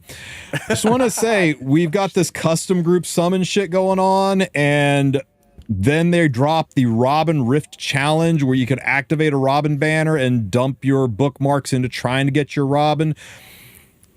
There's a lot of, I mean, all we need is a hoochie shop to drive this home. There's all kinds of stuff to be draining your bookmarks, draining your sky stones. I mean, it really feels dodgy, and I think you want to be very, very careful, because I tell you what, I would rather just farm Wyvern and totally bag on Rift than pull for this and miss out on the potential of a collab. So if you want to do this, great. This will be around for a while. This will be around for several weeks. So maybe just wait. Everything about this, right? They're going to nail you with the hype. Next week or August 16th, they're going to drop the second half, the super hype announcement and stuff. At least wait and see what that says. At least wait for the second half of the anniversary festival announcement on the 16th. That's all I'm asking for, is just try to suck it up and say, I'm going to wait to pull my Frida. I'm going to hold off on going for Ida. I'm not going to get my Robin yet. I'm going to wait and see. Unless you are totally comfortable with swiping, please don't get yourself all fuckered up, because they're gonna hit you with the FOMO so hard. I don't want them to turn you into a spender against your wishes. If you want to spend on your own, that's fine, but I don't want you to get FOMO'd into it. And that's all I got to say about that. Mm-hmm. All right, so All right. I think that's the patch notes. All right, so Mr. Wolf, hit us with tonight's fun activity. Well, so we had a tournament a few days ago. It was pretty fun. You guys see it? Yeah. Did you watch it, Car? I think I might have caught it, yeah. What was your feels on it? How was Lunatic Draft? Do you think this was a successful style of tournament for the World Cup? How do you feel it stacked up compared to past World Cups? Not to be too dramatic, but I saw a lot of people complaining about this is like one of the worst metas just for the ladder. However, the Lunatic format, I think Smilegate did a great job pivoting into for E7WC, because even if the current ladder is a little stale, man, it's pretty exciting with all the different stuff that can happen throughout it. So I think it's a great move. Yeah. Valky, what'd you think? I really like the fact that, and obviously, like, you don't have to agree with me, right? because in certain senses, the current format for Lunatic is pretty unfair towards people who are like more free to play. You have like a more like a lower cost account, right? You're a free to play player, you're a low spending players. We see a lot of like good players with not so good accounts, like a Lift and Tetsu go out really early and people were like really dunking on them. And I don't really think it was deserved. It was more so that the opponent was just really good at feeling around the limit of their account and then playing around it. So it was like big props to, I believe it was Mutsumi and Light who beat those two guys, right? And like big ups to them, right? And you guys have to remember these guys are like literally the best of the best. And like just because they lost doesn't mean like they're bums or it's like, oh, I could beat this guy in RTA. Like, no, you can't. Tell him, dude. It's not very well favored towards like, you know, there's a bunch of people who are really good at drafting, but their accounts aren't good. So sucks to be them, but it makes for good spectator esport, I will say. Don't you love that, Valk, when the keyboard warriors are critiquing the plays from literally the best players in the world? It's like, damn, come on, guys. It's so funny, Car, you say that, because the recent trend in like fighting games right now is the keyboard warriors are saying like, oh, like these guys are bums because they don't do good at like Capcom Pro Tour, like these big events. And it's like, you have to understand, like, these people, just to be considered, like how much better they are than the average person. Like it's like Valky said, they're the best of the best. Like you could call them a bum, but they are significantly closer to whoever the world champion will be in terms of skill than you are to them.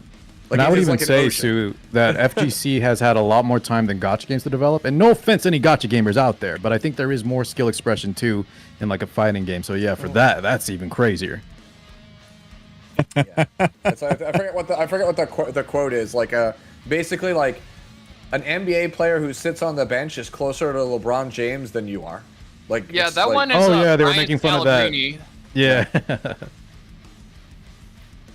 Yeah, he was one of the bottom like players in the NBA, and people really like made fun of him. And he's like, honestly, if you think about it, I'm closer to LeBron than you are to me. True. And it's like, it's true. That's true. Absolutely true. Damn. So what was your what like surprised you the most in the tournament? What strategies or texts did you just kind of that came out of left field and shook you a little bit? I know for me it was I'll go for it. No. No. Anything because I think me and Valk need some time to yeah. Happen. I already know about what I'm gonna say, and I have a backup answer in case somebody takes it. Jeez, dude. For me, what shocked me the most, because he was on my podcast last time, is he said, I'm max relaxed because I'm out in round one. I've got no chance of winning this, so I'm just going to go out and have fun and try to not look bad. And I hyped him up, and I said he was just trying to lull people into false sense of security. And my man Kukerbat went out there and Kuker baited everybody with this I can't win attitude. I think my favorite line of the entire World Cup came from Valky when he went Kukerbat might just be the most skilled player in Epic 7 ever. So yeah, I did not expect it, and I loved seeing it, and it was hilarious. Okay. To explain that to all the new viewers, like that was in no way to actually sass Kukerbat, but it's a common sentiment in RTA when you're Car, you guys probably all relate to this. When you're on that 8-hour grind session and you really want to like catch your rank, right? When somebody RNGs you can't be like, man, fuck this guy. He only beat me because he got. If you do that, it is too damaging to your own mental health and your own like focus to be able to like keep finishing the climb. So what you have to tell yourself is, he's just more skilled than me. I'm gonna move on, right? and like that just subtly came out, and like it just kind of turned into like this really sarcastic remark during the broadcast, right? Yeah, that was good though. Yeah, we kept talking about what luck actually means after that too, and sometimes it's not just about getting lucky, rolling the dice. Kukerbat had to put himself in that position. Yeah, of course, like it went crazy. Like that was way too much RNG, guys. But I think Kukerbat in general, right? If you watch the Lunatic format before this tournament, he was taking out KJ, he took out Light, he took out Elf Mage, and none of them could beat each other. So just for that reason, I would say Kukerbat not just as lucky, but yeah, he's an insane player too. That's a goddamn chef, and chefs just make a living for themselves in tournaments. Literally and figuratively. Yeah, I was saying literally and figuratively, he's a chef.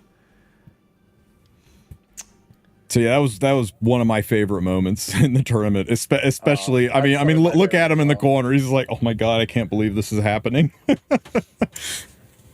Yeah, no. One of my favorite quotes like that I've ever heard is from former Magic World Champion Brian Brown Doing. They interviewed him and asked him like after like Worlds, like, what does it take? Like, how do you beat people at this level? And his literal answer, he just leaned into the mic and was like, "Get luckier than your opponent." And like everyone is like, what do you mean? Like, you can't just say like you lucked into a world championship. And then he went on to clarify, it's like at this level of play, everyone knows the move to make, right? They're not gonna misplay. So it's just, you just have to have luck on your side. Like, it has to just be your day sometimes. Like, you're looking for an edge, and sometimes the luck is the edge that gets you over the hill. Exactly. And I think, like, you know, to kind of recap that point we made earlier on the broadcast, right, Car? Like, yes, Cougar Bat's counterattacks went insane, but he was cleaving with a counter Roana and a counter Flan. And it's like, you don't go into cleave with a counter Roana and Flan without knowing, you're like, okay, I'm probably not going to kill this guy, but it's going to give me more wiggle room if the cleave doesn't, you know, OTK him, and I need to stabilize afterwards. And the counterattacks is what's going to let me do that. And that's exactly what he meant when he said luck is a skill, and skilled players put them in positions where luck can carry them across the finish line. Yep. Yeah, luck is like the final course in a Michelin star meal. If Cougar Bat's the chef, right, that's just the dessert. But the entire course was him setting himself up, putting himself in the position to get that luck to, you know, push him against the edge, like Sue was saying, against another skilled opponent. Yeah, you're That playing was so to your eloquently outs. put. Oh yeah, yeah. It's just playing to your outs. You put yourself in the position to win. Look at that man. Dude, he could be our E7 world champion. No, dude, that would make me so hype, bro. Because I've picked Cougar Bat's brain for a long time about stuff. The way he thinks about the game is fascinating. I remember he told me like 2 months ago, he's like, you don't understand, Sue, this Abyssal Euphine character, people know the character's good, they don't know how good. Like, I bet you everybody's just going to start first picking this character because she's just so strong. Like, she's so good. She walls out so much stuff. I was like, you really think so? And he's like, trust me, just start slamming games with her early in your draft and see what happens. Was he saying that on her first release?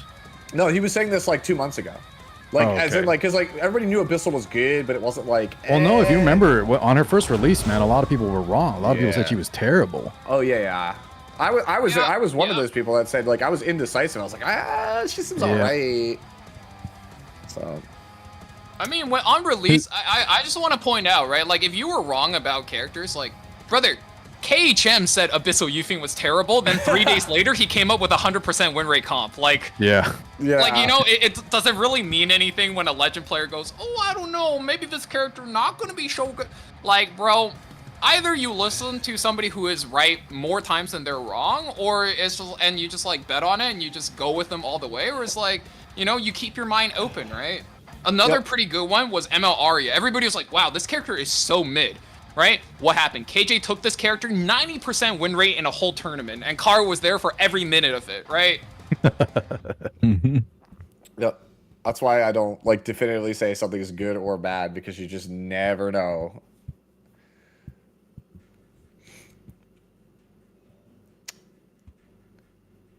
So, what was your guys' best moment in the tournament? What fight stood out to you as the one that like really defined the season? I was waiting for somebody else to say it, but for me, I really like Mutsumi versus KHM. That was my favorite set by far.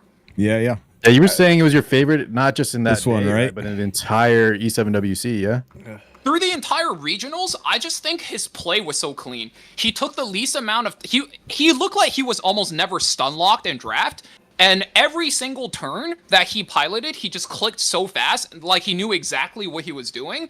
And when you look at his play, there's rarely a time where you look at it and you go, oh, I don't know about that one, you know? And Ooh, I don't know, is like a pretty common reaction, right? If you don't understand a play, and sometimes Yep. players know something I don't.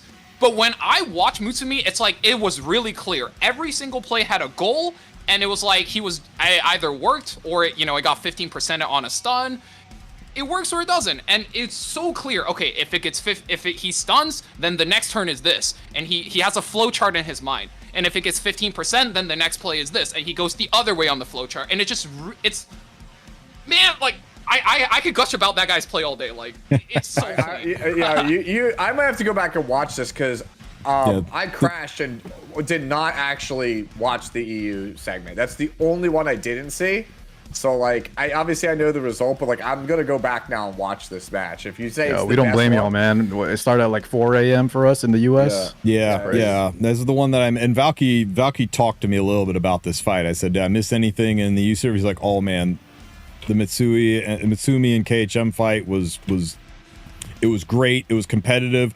There wasn't any RNG. It was just tactics versus tactics. It was a really solid fight. So I'm not sad I didn't stay up for it, but I'm, sad that I missed it. So it was one I got to go back and watch. Somebody in chat brought up that there was a lot of unusual Dragon Bride Senya placements. There was a lot of like Dragon Bride placed in the back row. There was a lot of Dragon Bride protecting the tankiest unit and stuff like that. But I don't know. My initial take on that is try doing any kind of simple math problem on a sheet of paper while somebody's standing behind you screaming, go, go, go, you gotta answer now, go answer it. When you're under the gun and staring at the timer and sitting there going, this is it, this is what I've trained months and months for, this is the show, this is whether or not I get to win prizes and go to Korea and compete for the big leagues. It's not easy, and it's really easy to sit back and armchair general other people making decisions, but you have no idea what it's like until you're in a tournament setting. I've done tournaments all my life, and it is so different than ladder. So, yeah, don't ever sit there and say, well, I would have kicked this guy's... No, you would have gotten stun locked and frozen up and wound up picking Wild Angara on 3. I think Not that I did that today. One, Tris, that you messaged me during the broadcast on. It was like Roz in the front, and I think Young Senya wasn't placed properly or something, and Roz was like out of position. And that guy actually won. And I think in hindsight, it was actually intentional. And it could have been like you said, right? The pressure got to him. He misplaced. But I think it might have actually been for imprints, because if you watch the draft again, he's in a great spot. If he moves his imprints around to just keep his team alive. Like, he won the draft, he just needed to play safe. So it could be that too, right? It could be for an imprint situation. Yeah. It was also, like, believably that he wanted to give proof of friendship from Young Senya because, one, the green unit wasn't going to proc him, and two, he wanted to give proof of friendship over to the Adventurer Ras because the Adventurer Ras was actually the highest kill prio target. Because the Ras was protecting the back unit, the Albedo was protecting the Ras, and the fact that the left side player had to burn so many attacks going into the Ras, for the Ras to survive was like, it was actually game winning. Like, you could criticize that in the moment, it seemed like a misplay, but it was a long-term investment decision that ended up paying off, right? Indeed. I think that's the thing you really got to highlight. Like, you can criticize if you think somebody is playing suboptimally, but you also got to give them props if it turned out that was the right decision. When is the World Cup official? And do these 8 people, are they all going to Korea, or is there more tournaments before a batch go to Korea? What's the schedule looking like? No, they're not all going. So this week, guys, we'll have the draw event, and that's going to be like, Valk and I always have fun with this one. It's just like more of a fun event where you see the matchups, and then they'll also do kind of a showcase exhibition match where usually we feature the new units, the ROM. Maybe they'll show us the balance units that are getting balance patched. And then we'll find out the placements in the top 8. And then from there, I believe, Valk, unless you've heard otherwise, it's going to be only the top 3 typically go to Korea. Yep, Gotcha. That's I believe what I heard from production as well. It's top 3. And then the show match is like, you would imagine you're like, oh, they do the draws and the show matches, whatever. Bro, I think last time, like, we got to see KJ pull out, like, green Ludwig cleave or something. It was actually a treat. Yeah, people usually during the show matches, because like they'll either want to benchmark how good are they versus like the people that are there, and they'll play for real. But sometimes you'll get like, I think one of the years didn't somebody like pull out like a whole like Assassin Kartua, General Purgus, like all all like animal character like lineup, Bad Cat. I was like, what is this? Sometimes people play some wacky stuff just because they don't want to show their hand. So yeah, it's a lot of fun. So that's this weekend, the show matches. Yeah. Awesome. And I believe we have a 1 week break in between, and then we'll start the top 8. Okay, so about 3 weeks until the tournaments resume. Chat's wanting to know, are you and Valky getting flown out to Korea too? Yeah, right. Like, I wish. Probably 190% no. If they were gonna do it, it would have been in one of the previous years. Definitely not this year. Yeah. It'd be hilarious to have you guys beside G Clef with the exact same setup and everything, so it looks like you're separate. And then at one point in time, you like reach over and smack them on the head. I would have loved that. You know what? The one thing I do want to know though, they probably won't change it because it's been this way this entire time. But like, grand finals is not a reset, is it? Like, because the top 3, so you'll have winners finals, and then someone will be waiting in losers finals, and then when we get to grand finals, if like even if you came from winners side, if you lose, you're just out. I've always hated that. I know they give you the 1 game advantage, but I really wish it was a bracket reset, because then you would really know like who's the better player. Yeah, it's traditionally the way they've set it up, though, and Smilegate doesn't like deviating from what they've done in the past. I think we've learned that pretty aggressively from over the years, so it's unlikely to see that change.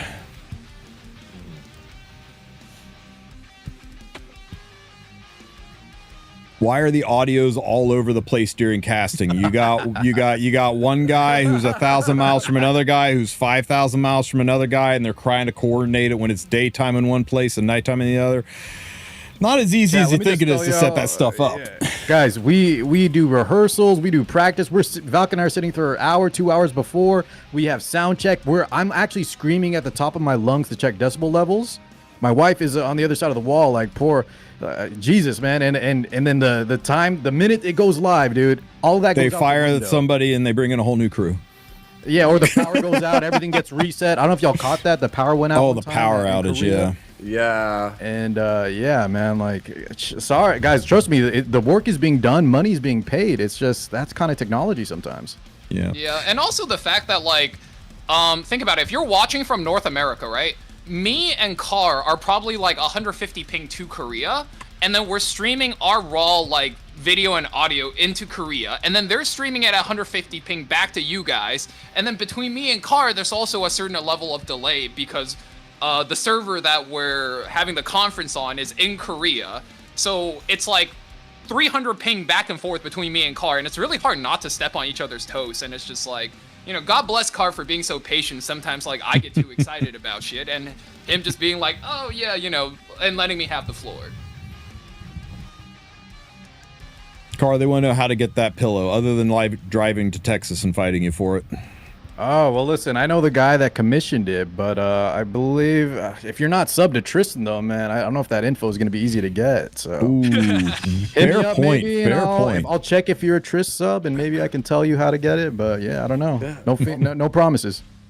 Just like that 50 people sub. I could step on Tristan's toes. You could come talk to me. I could tell you. Sue's like, or give me a sub. I know. Yeah, the person may or may not be a good friend. Yep. I will say this though, the broadcasts this past weekend were pretty clean. The audio issues seem to have been largely resolved. Whatever was causing the problems, at least the JP games that we watched, the audios were, you know, the technical issues seem practically non-existent. So good. Hopefully you got the cobwebs knocked out of it. Mm-hmm. I'm hoping so. They seem a lot more serious on that last 2 sound checks. They were like, yeah, the team's been like really locking it in, and it's like that's encouraging compared to some of the rehearsals we've had earlier. It's a lot more inspiring. You know, I'm trying to be careful with my wording here to, you know, dodge the non-disparagement clause, and it's like, I think that's a good way to put it. Yeah, Joe, I remember. Hey, back seating guy. So back seating guy wants a Luna pillow, Car. If you could send him the deets. Okay. Yeah, I'm on. Yeah, just find me in one of Tristan servers. If you're my server, hit me up. I'll get you in touch with the info. Thank you for the prime, Just buddy. beware though, guys. The cover is separate than the pillow, and if you want a nice pillow, the pillow's all. I didn't know this. I'm actually not a huge body pillow connoisseur. Now I am. Sure. But yeah, the pillow is real expensive. So I believe Yeah, so. set aside some money, man. That's what I said. Like the person who gave me, because like the person that you got yours from, I got the cover as well, Car, and I was like, he's like, you're gonna have to get your own pillow. I was like, oh, okay, well, how much is it? And then I was like, I'm good for a moment, okay? Like, so I just like mine just hangs up in my closet, like I have it like displayed like in my room. Do you have the? I was just telling Chad here. Do you have the regular and the not safe for work one too? No, I just have the regular one. Yeah, Tristan, I got the X-rated version too, man. It's hidden. Oh, That one Is will it actually the get Tristan inside out banned. version where you DM only, please. Hey, Mixon, thank you so much for the sub, buddy. Appreciate the prime. Is that another Luna pillow? Yeah, And it looks like another Luna pillow. I told y'all. You have subbed to Trist. I got y'all. I have the base version also that you have that back there, Car. I was gonna say the backside, I think also, depending on the camera angle, might also get you in trouble. Yeah, that's why we're gonna leave it. We're not gonna touch the Yeah, pillow. do not touch the line, Out of respect for Tristan. Yeah.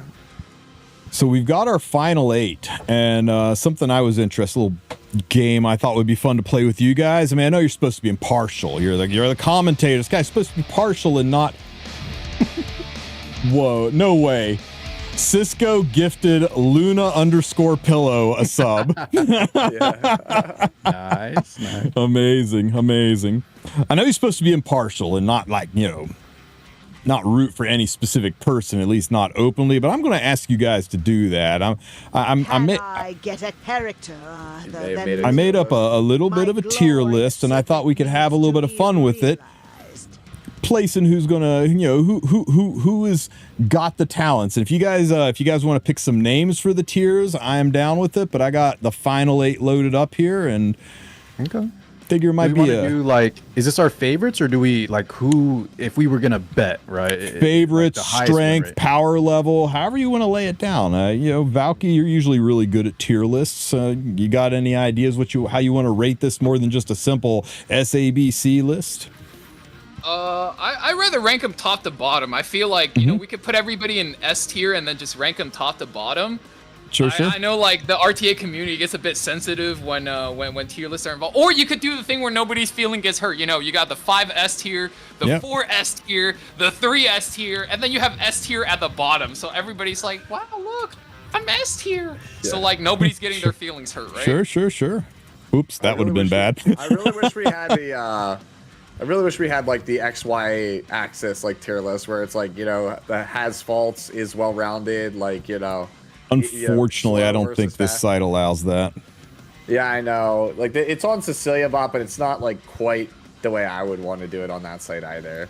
Yeah, I always love those tier lists because they like give a pretty accurate picture. Like certain people like Pump has a completely different play style than like Light, for example.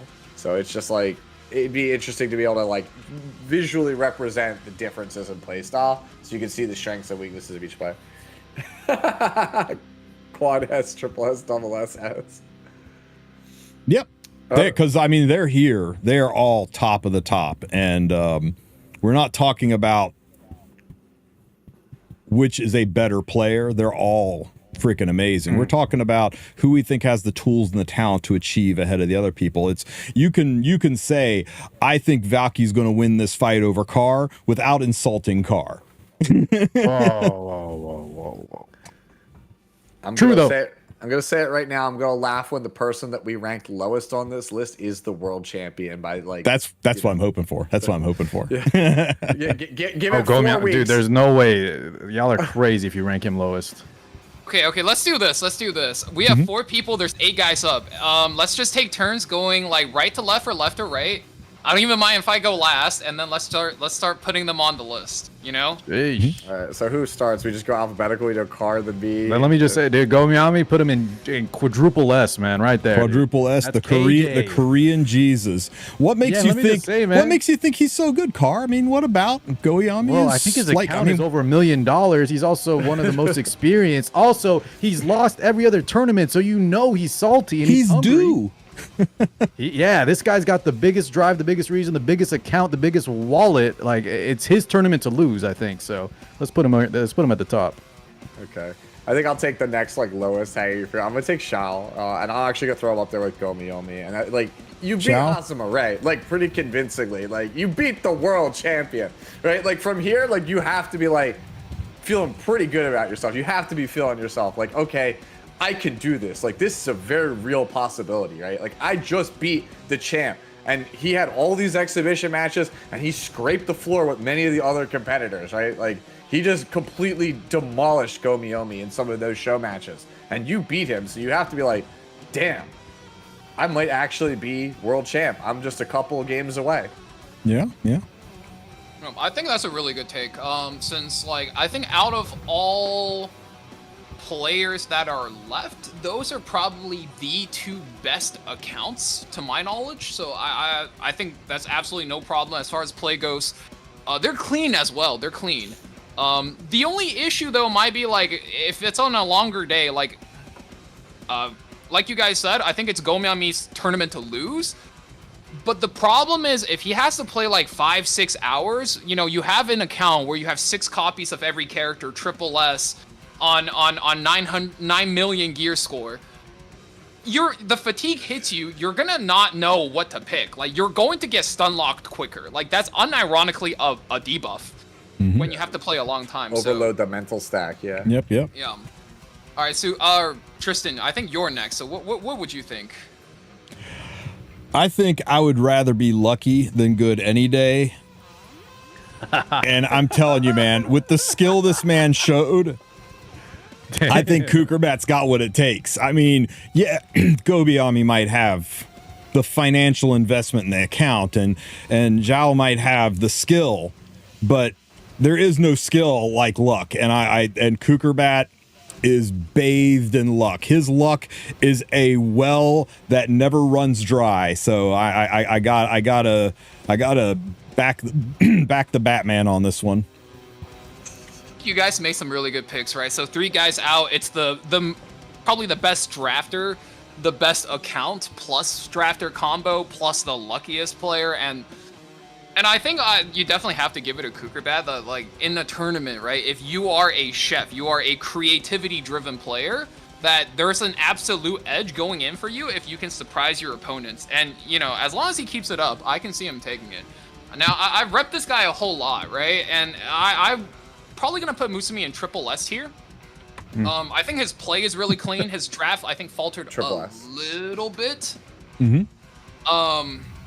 I don't think he's Triple like quad S.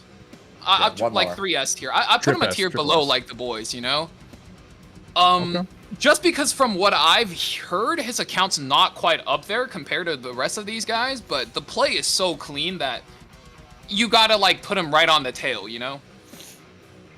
I gotta tell you, I'm not so sure I agree with him being all the way down in triple S tier, because at one point in time I fought KHM, and I'd like to let you guys know that me and my therapist have made a lot of progress with that experience, and we're getting through it a day at a time. And then I turned around and watched him beat KHM, and I'm going to have to schedule more appointments to figure out how I feel about that. So I don't know, putting them all the way down triple S, I'm not so sure. The LeBron thing we're talking about, right? You lost to the guy that lost to LeBron, so I mean, you know, it is what it is. It's not that bad. Fair. Thanks, Car. Thanks. You're less expensive than a therapist. You're helping me feel better. Is it my turn again, or did Valk already pick? Yeah, Valk picked Matsumi. Okay, this one might be a little controversial, but I think my boy Light E7 has to go in quad S, and the reason Quad S for Mr. Liggett E7. Listen, if we're gonna put Kukerbat, and if I put Gomiami, I've seen Light tackle with both of those guys, and I was really impressed with his global run. Now I wasn't sure, right? I wasn't sure how he would do. A lot of the global boys, you know, a lot of times, they're insane players, but sometimes, you know, the mental, whatever, you know, not the best performance. But I think he was looking super impressive. So yeah, I'm gonna put him up there for sure. Damn, dude, Carr took my pick, man. Because I was gonna say the thing about Light is that even though like he and I don't always see eye to eye on a lot of stuff, right? I have to give him props just because he's so consistent, and like consistency is so like it's probably the most important metric at having success at this stuff. He's like the one person that I can always count on to always just be consistently good, go consistently deep, right in the brackets. Now this is kind of a rough spot for me to pick next here because like I'm not too familiar with many of the people left here, so I might lean on you for this, Valky. But I was thinking that like. Talking face pump is usually like a cleaver, no? If I'm not mistaken. Because I say usually I feel like cleavers is a rough spot to be in. I think I'm gonna put face pump probably a double S here. Double S. Your cleave hate's coming through, man. Yeah.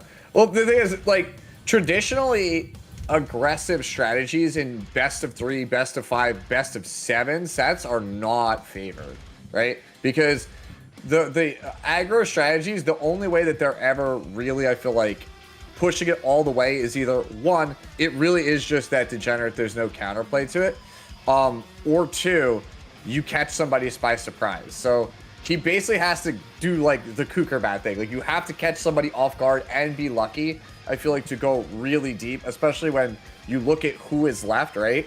Like look at the remaining people that are left in the bracket.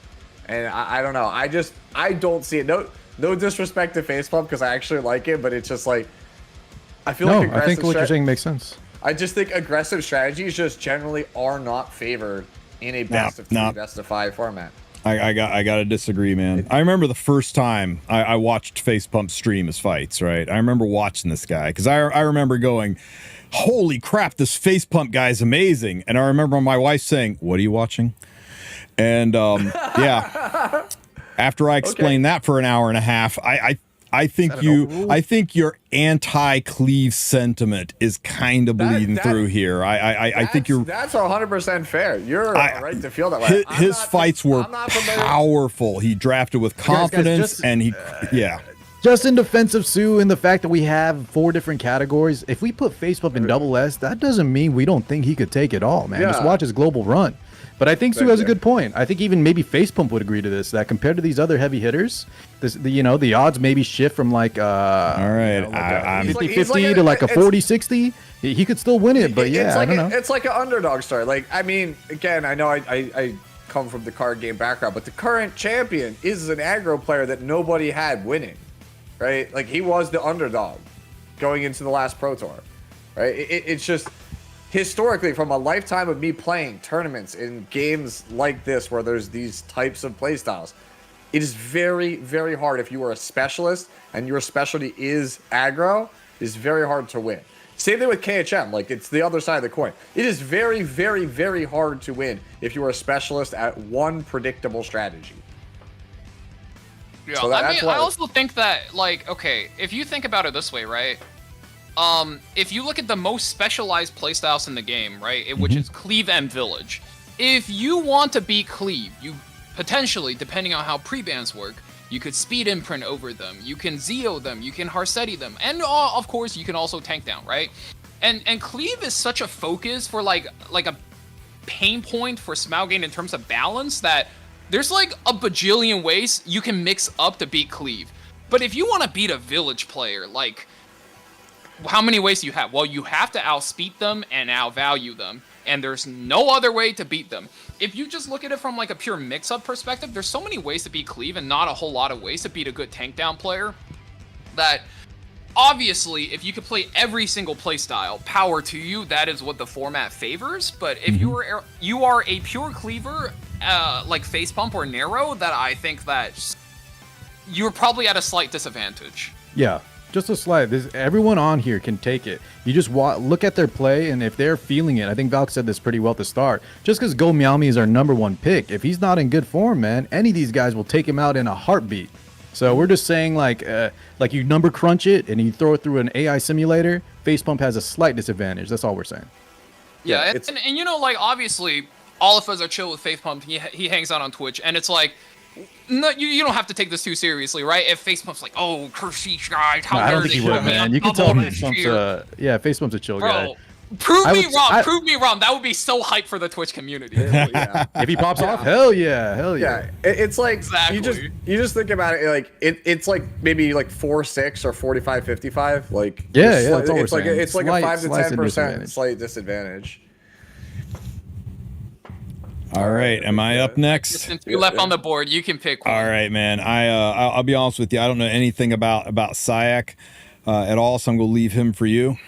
From what I saw, from what I know of Nero is that he's a strong cleave, which you would put him down here because, like Face Pump, he's got some issues with limited draftability if he's heavily cleaved. But Nero's got something that nobody else has that I've seen.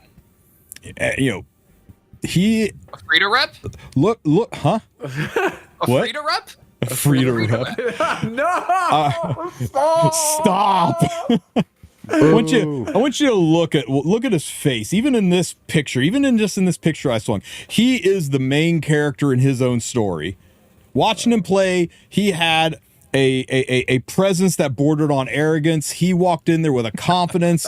Other people, there was sometimes they looked a little nervous. Sometimes they looked really hard and focused, but you could just see the gears spinning. He looked mad relaxed and in control. And that level of casual dominance, that level of self-confidence, that level of it's my backyard and you all are just a bunch of faceless bad guys ready to fall in front of me. That level of cockiness on the field that gives you a huge edge.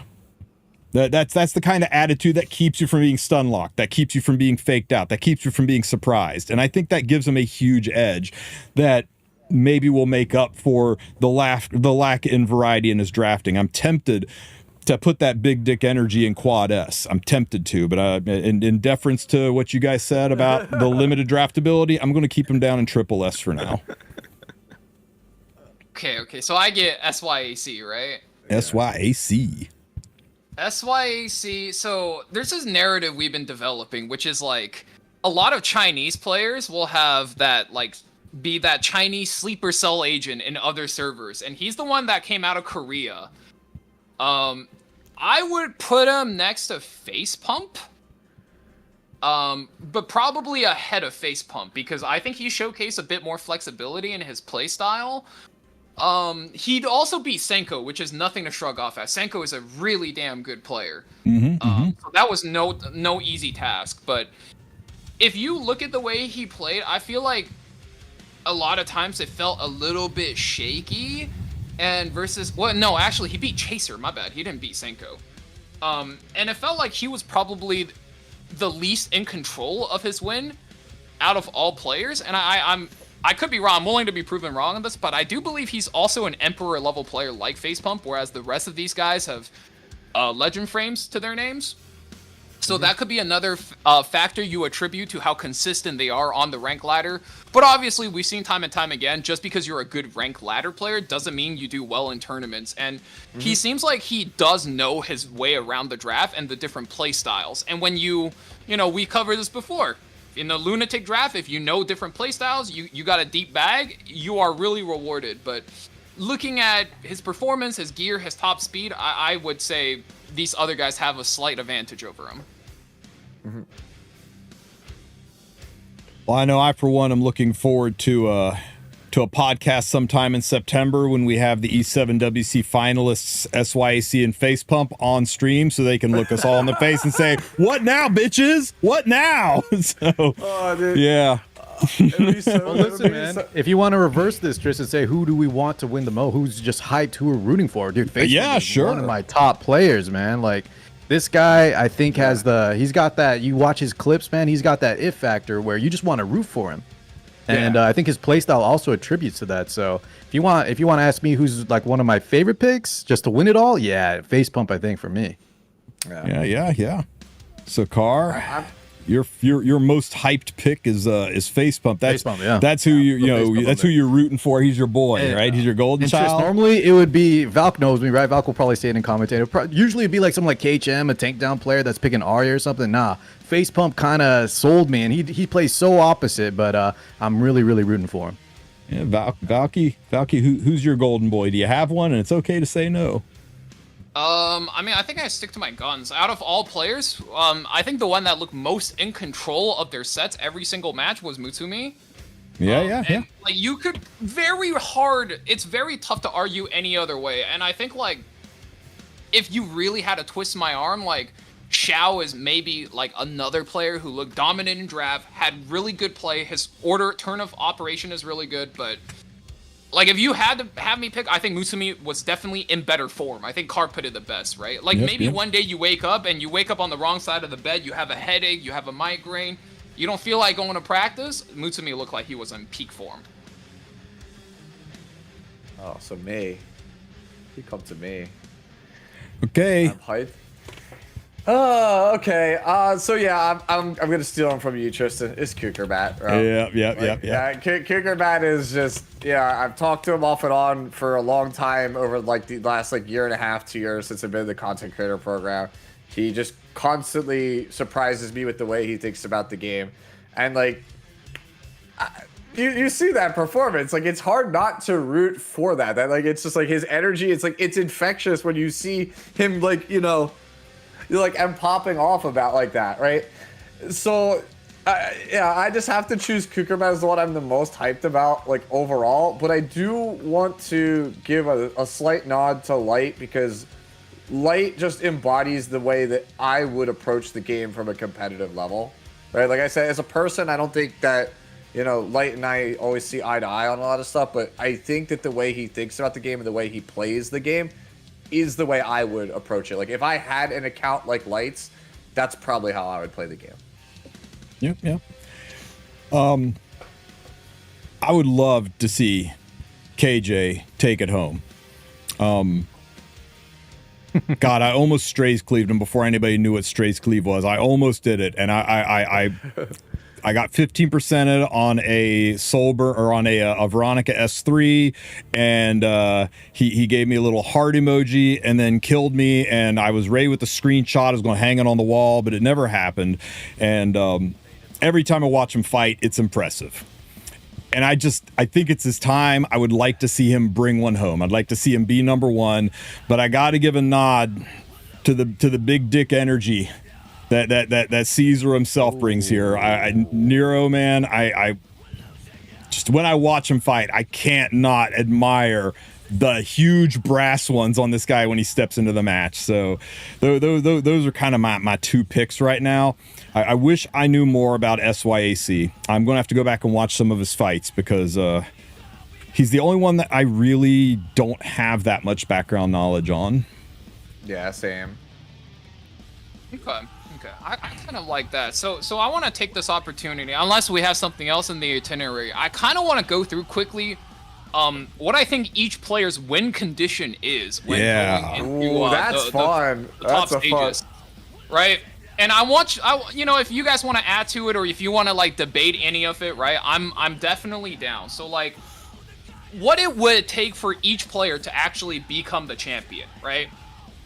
And I think, I don't know, where do you guys want to start? You guys want to start like bottom top, underdog to like favorite, or favorite to underdog?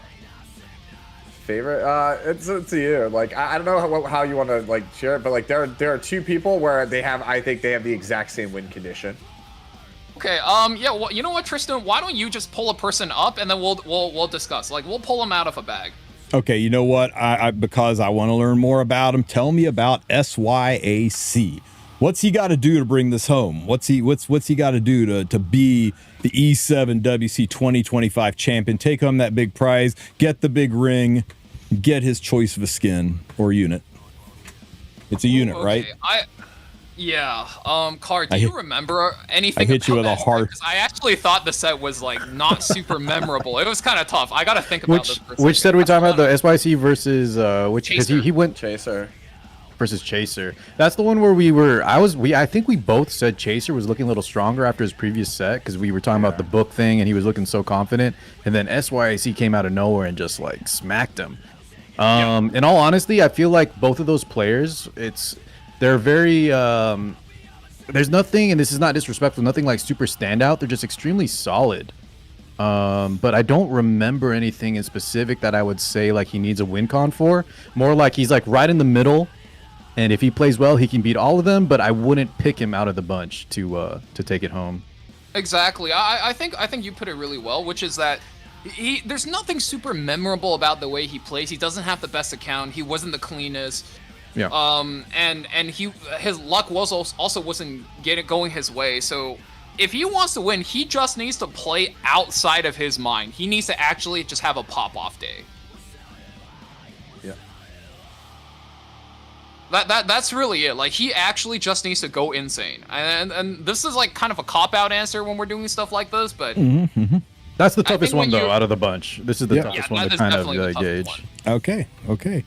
I'll give you the easiest one, who I think is probably the easiest one out of the bunch. What's Kukerbat need to do to win? Exactly what he did in regionals. Yep. Get luckier than your opponent. The Brian Brown doing special. The BBW, bro. Let Jesus take the wheel. Yeah, just get luckier than your opponent. So he just needs to keep tapping into that infinite well of luck then, right?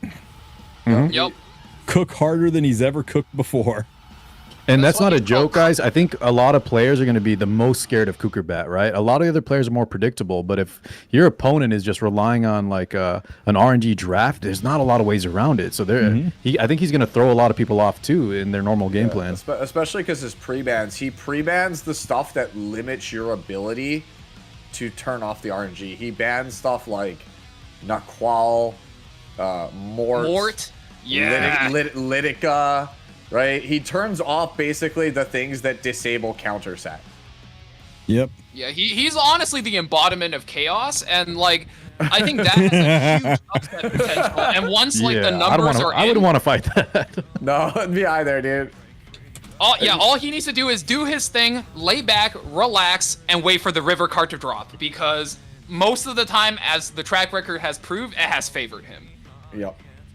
All right. Remember, counting, I mean, we're saying just be lucky, but when we say being lucky is a skill, we're not being facetious, guys. There are things you can do to stack the deck in your favor. There's things you can do to open the door to luck, to invite it into your room. There's ways you can draft, doing things like taking Mort out early, pre-banning Mort early. Mort is an anti-RNG unit. He gets rid of counterattacks. Employing units that will counterattack when non-attacks or when AoE attack skills happen into drafts that have lots of AoE. That sets the stage for you to be more likely to proc Elbruses. It actually does take a little bit of talent to go, if I pick this unit, there's a chance that this might happen, but if I pick this unit, there's a chance that this, and this might happen, and that increases my chance that it goes favorably. Instead of taking a unit that gives me a 20% chance for one thing to happen, I'll take a unit that gives me 20% chances for things to happen, and by basic math and statistic, that means one of those is at least incredibly likely to happen. So when we say luck is a skill, we're not just saying fall down and win. Yeah, to translate that to casual language, I'll basically say it like this, right? If you are a casual viewer of Epic 7 and you're trying to figure out why people really like Kukerbat's chances, he's not the strongest player, nor does he have the strongest account, but he is the hardest player to prepare against. Now imagine going into a test and you have no idea what's going to be on the goddamn test. Yep. That's what it's like, yeah, it's exactly it. And the thing is, like, Kukerbat, he's not the fastest person, but he's not exactly slow either. So, like, you're like, am I playing against some, like, random RNG thing? Or is he just going to go pivot and go into some kind of fast, draft that I don't know anything about? So, yeah. All right. So, you know what, Sue? Why don't you and everyone else tell me about Mr. Light E7's chances? What does Light have in his favor? Light, I think, has the same win condition as another person, and I'll bring that when we get to it. It's just consistency. Like, I think he's just consistent. Just play tight. Don't make any misplays. Don't leave your opponent any, like, obvious gaps, right? Like, for example, not to throw, like, shade or somebody under the bus, but they're like, somebody, ban protected a green Celine in the tournament, and I was like, I don't know about that. Like, Light keeps the ship steady, keeps it running, Consistency has always been the thing I've admired about him as a player, and I think that that's his key to victory. Just don't panic, right? Don't panic draft. You know how we talk about people like are like a deer in headlights, like they're, you know, it's like, oh, the blinders are on, they just forget where they're at. I think if he just keeps a level head and just does his thing, he'll be fine. Yeah, and then before I add to it, Car, you've been around the Twitch community for a long time as well as Light. Do you have anything to add as far as what you think Light needs to do in order to beat everybody else?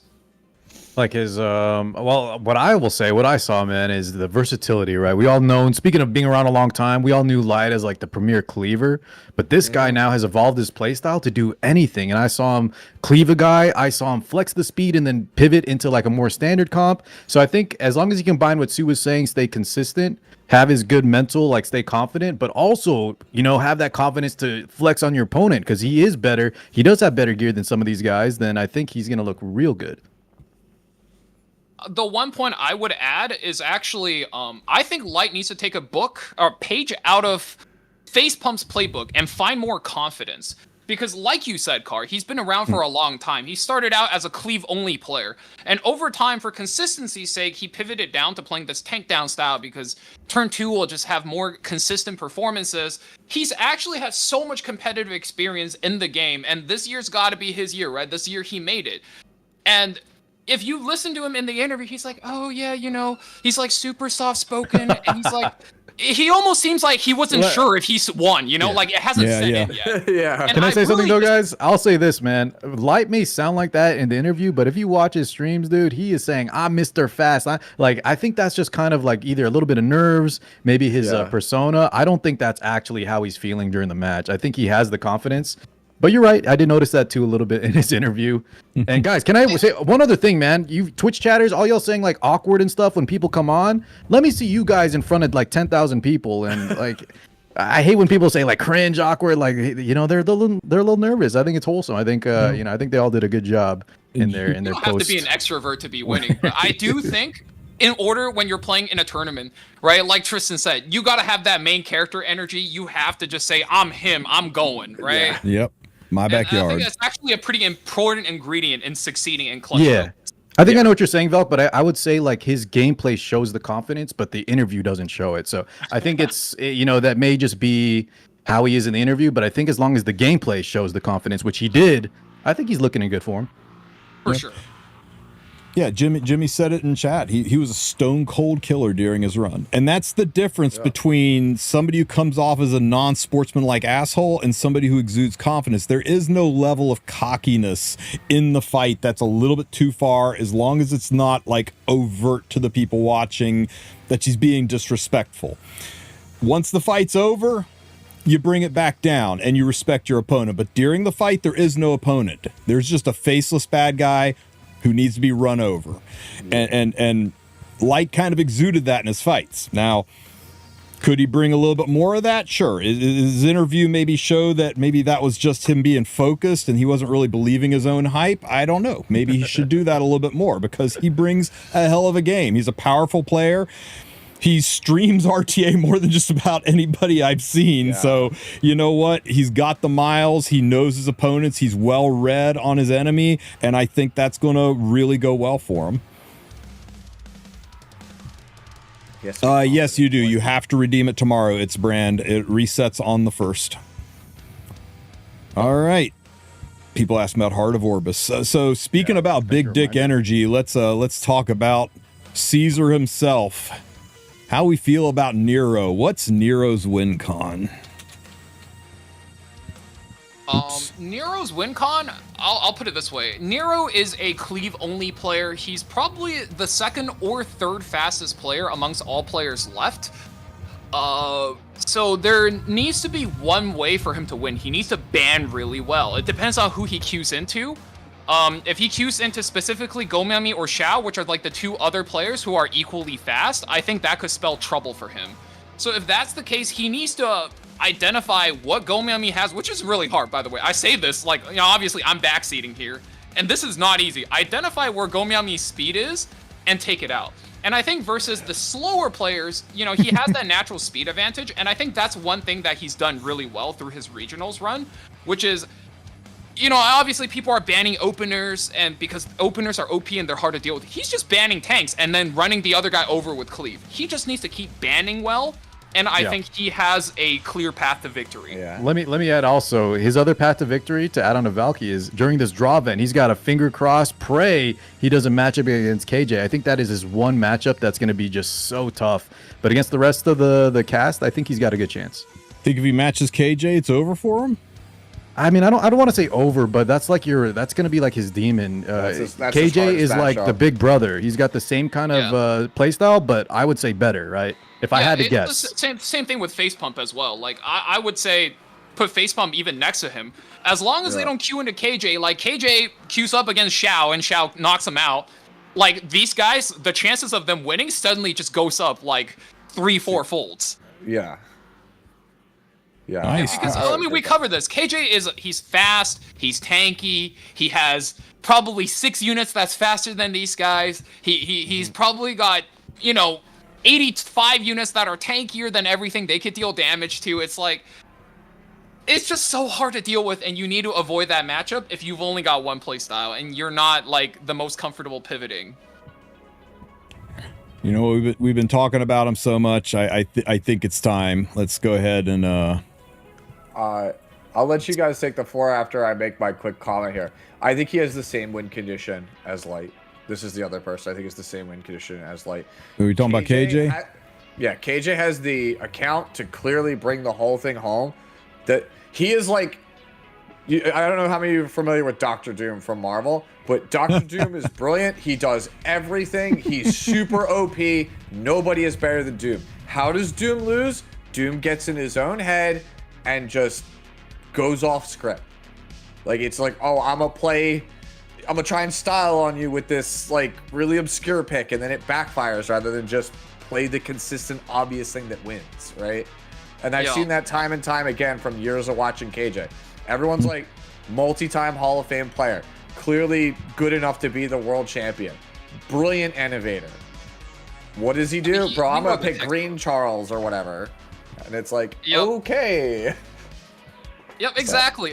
And you know, you brought up Doctor Doom, which is a great point, because my analogy is a bit more topical, right? Because this month everybody's been playing Uma Musume Pretty Derby, and KJ is honestly the gold ship of Epic 7 RTA. I know that reference. Somebody actually taught me that. Can you explain to us non-horse fans what that means? So gold ship is one horse that's literally bred to be a winner. He is the most like buffest, fastest, got the most stamina horse in the history of Japanese horse racing, right? Okay. Here's the problem.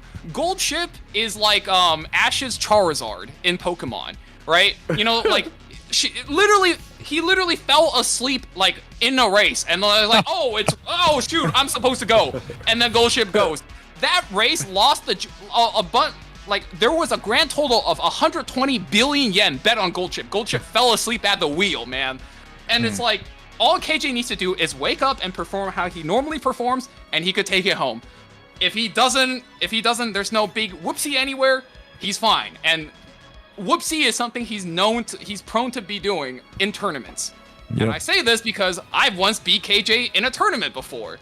I was defending from a cleave, and suddenly he picks the hawk, and I go, huh? And before I knew it, he died. And I'm like, wait, he lost to me.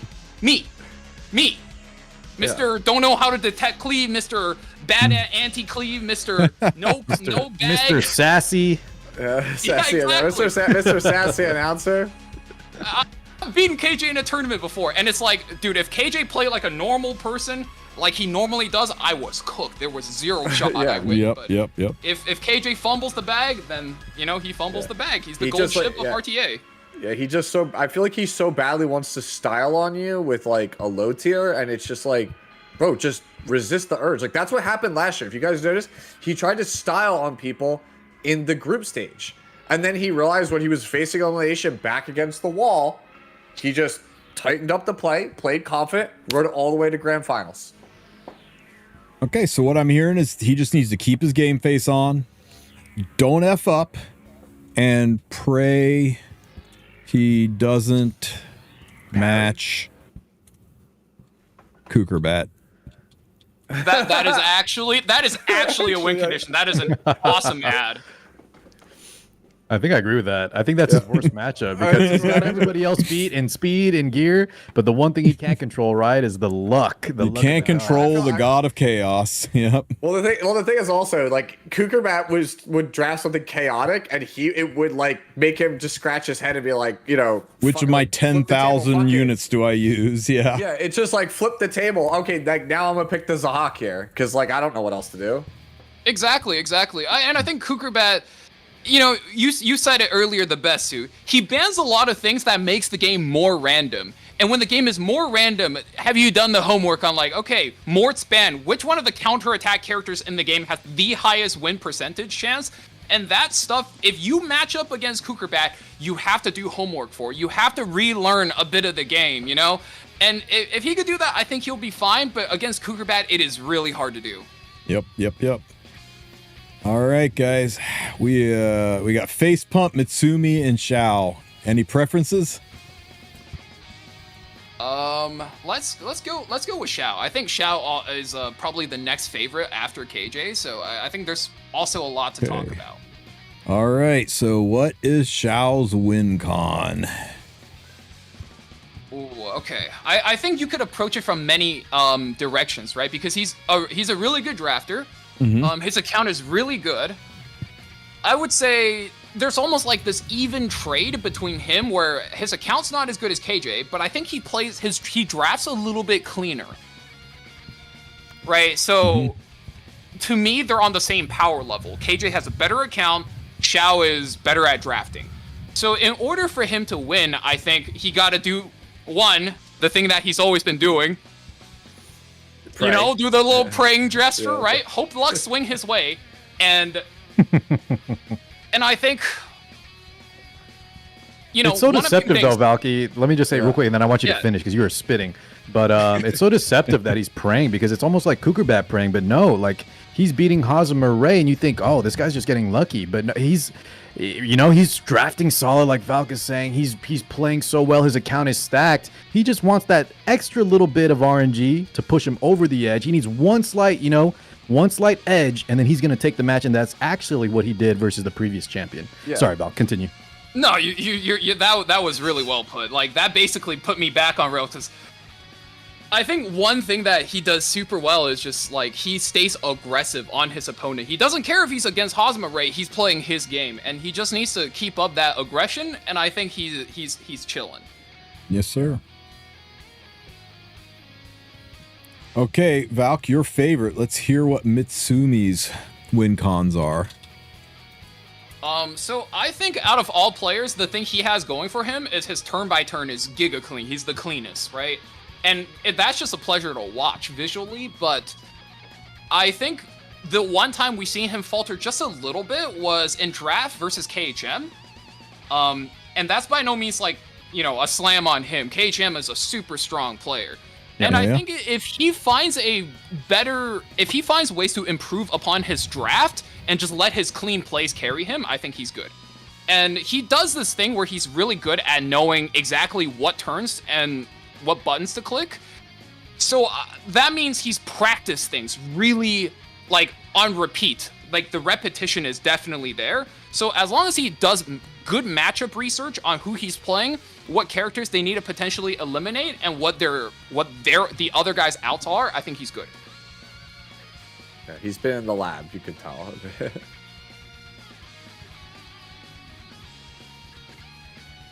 All right, Face Pump's win con. My wife's favorite streamer.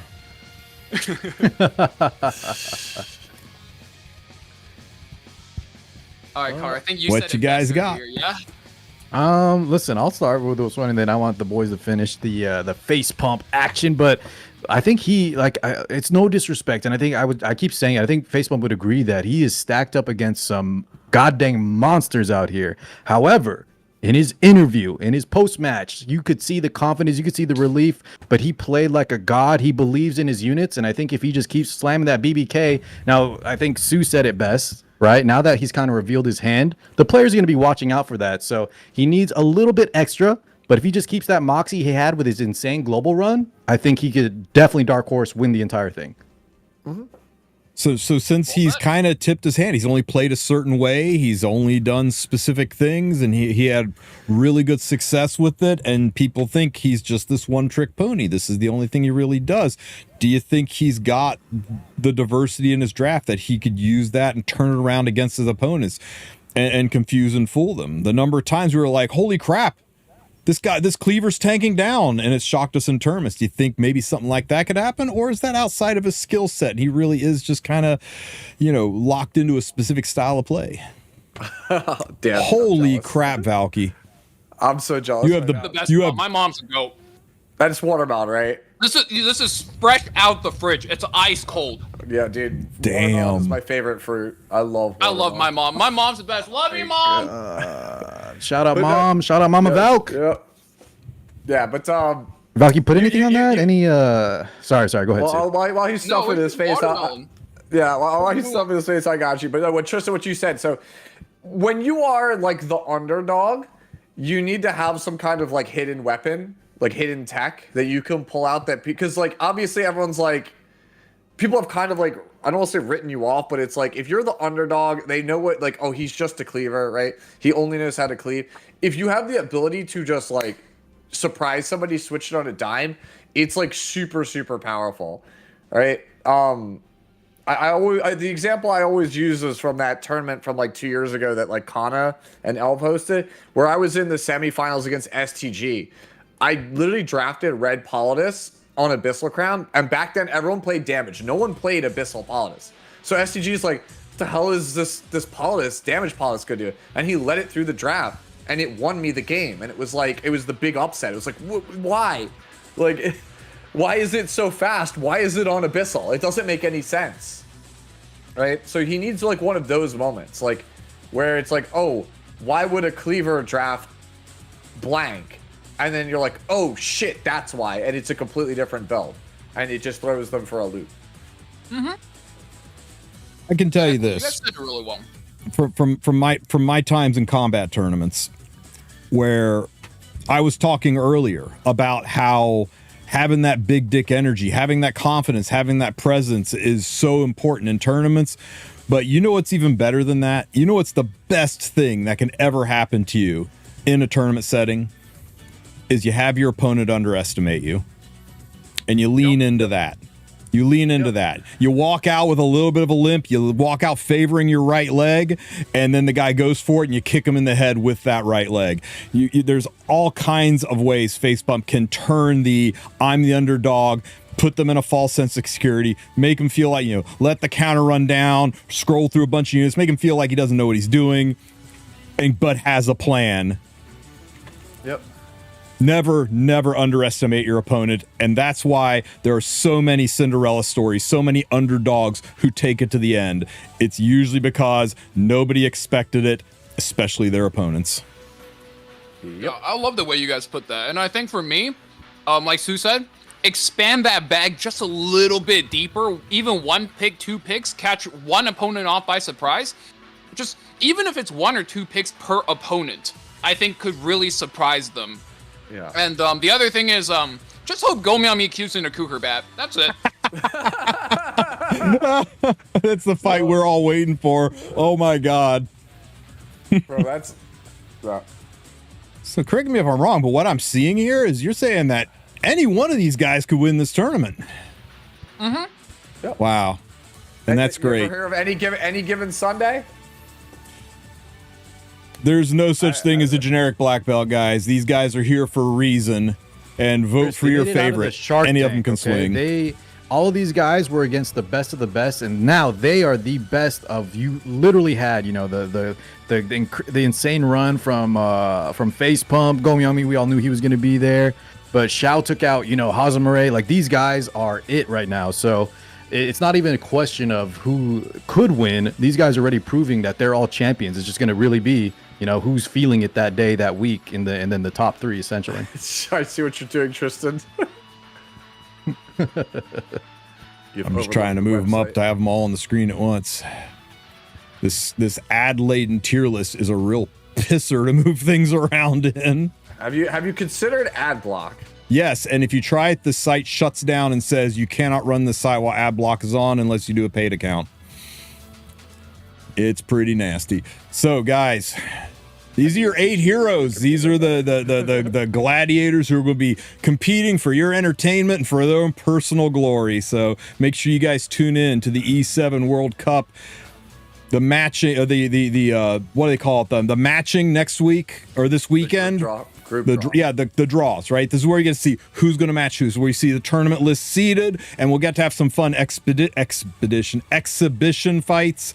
Don't expect to see them whip out their best units and their best strategies, right? You don't tip your best cards to your opponents, but we are going to see some fun fights. We're going to see some units they probably aren't ever going to use again, and we're going to have some fun with those matches. So look forward to seeing that as well. And then a couple weeks later, the big show starts. You know, it'd be really funny if during these show matches, like Facepalm lulls people to like a false sense of security, shows a specific draft repeatedly, and then just doesn't play it at all during like Top Cut. That's another. I would that's love another to see game. him for the show match do nothing but just spam Ahmed, and then like come actual game day, he's like suddenly he goes into Aram lid. Yeah, exactly. That's exactly what I'm saying. Like it's you lull people to a false sense of security by being like they're using it to gather intel on me, and then you just completely swerve left when you intend to go right. Yes, sir. And mind games are like the best part about competitive games. I swear, dude. I love the mental. The mental is the most interesting part of all this stuff to me. It's why I play the games that I play. Guys, I want to strongly recommend, once again, you checked out those videos in the pinned comments, especially if you're still competing in World Cup, especially if you're still competing in World Arena. You need to push it down. Make sure you do that, but especially check out that second video. If you are new to RTA, if you're new to Epic 7, if you want to be able to know what's going on and understand the things that are happening, check out Valky's series on the World Cup. And it's so much better when you understand the terminology that's being used. When you see the strategy and you go, I know what he's trying to do right there. I saw Valky explain that to me. I know what he's trying to do, and I know what's going to know what the other guys will try to stop it. Oh, it just brings so much more excitement to the watch parties that you're in. So make sure you check out that video. Yep. Appreciate the shout, Tristen. Yeah, it's a Wind Demon reverse cleave. No way. Oh man. Whew. I'm looking forward to it. Mm-hmm. No, I'm just saying, just he brought up Wind Demon. Like I was just laughing about Wind Demon earlier today with Bianco. Brother, we found out yesterday the word reverse cleave is still banned in my chat. Because Wind Demon hated how I attributed that to him so much.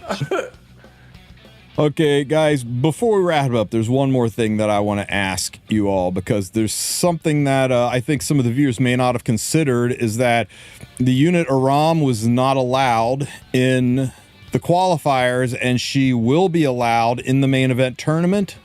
And also, all of these balance adjustments will go into place for the main tournament. Is anything here going to change anything? Is anything here going to give up some of the World Cup contestants an edge? Or is it going to harm some of the World Cup contestants? Is Kukerbat insanely weak to Sage Ball? Is Facepump unable to handle Specimen Says? Is Goyami going to get stun locked over the fact that he has 15 Commander Pavels and won't know which one to pick?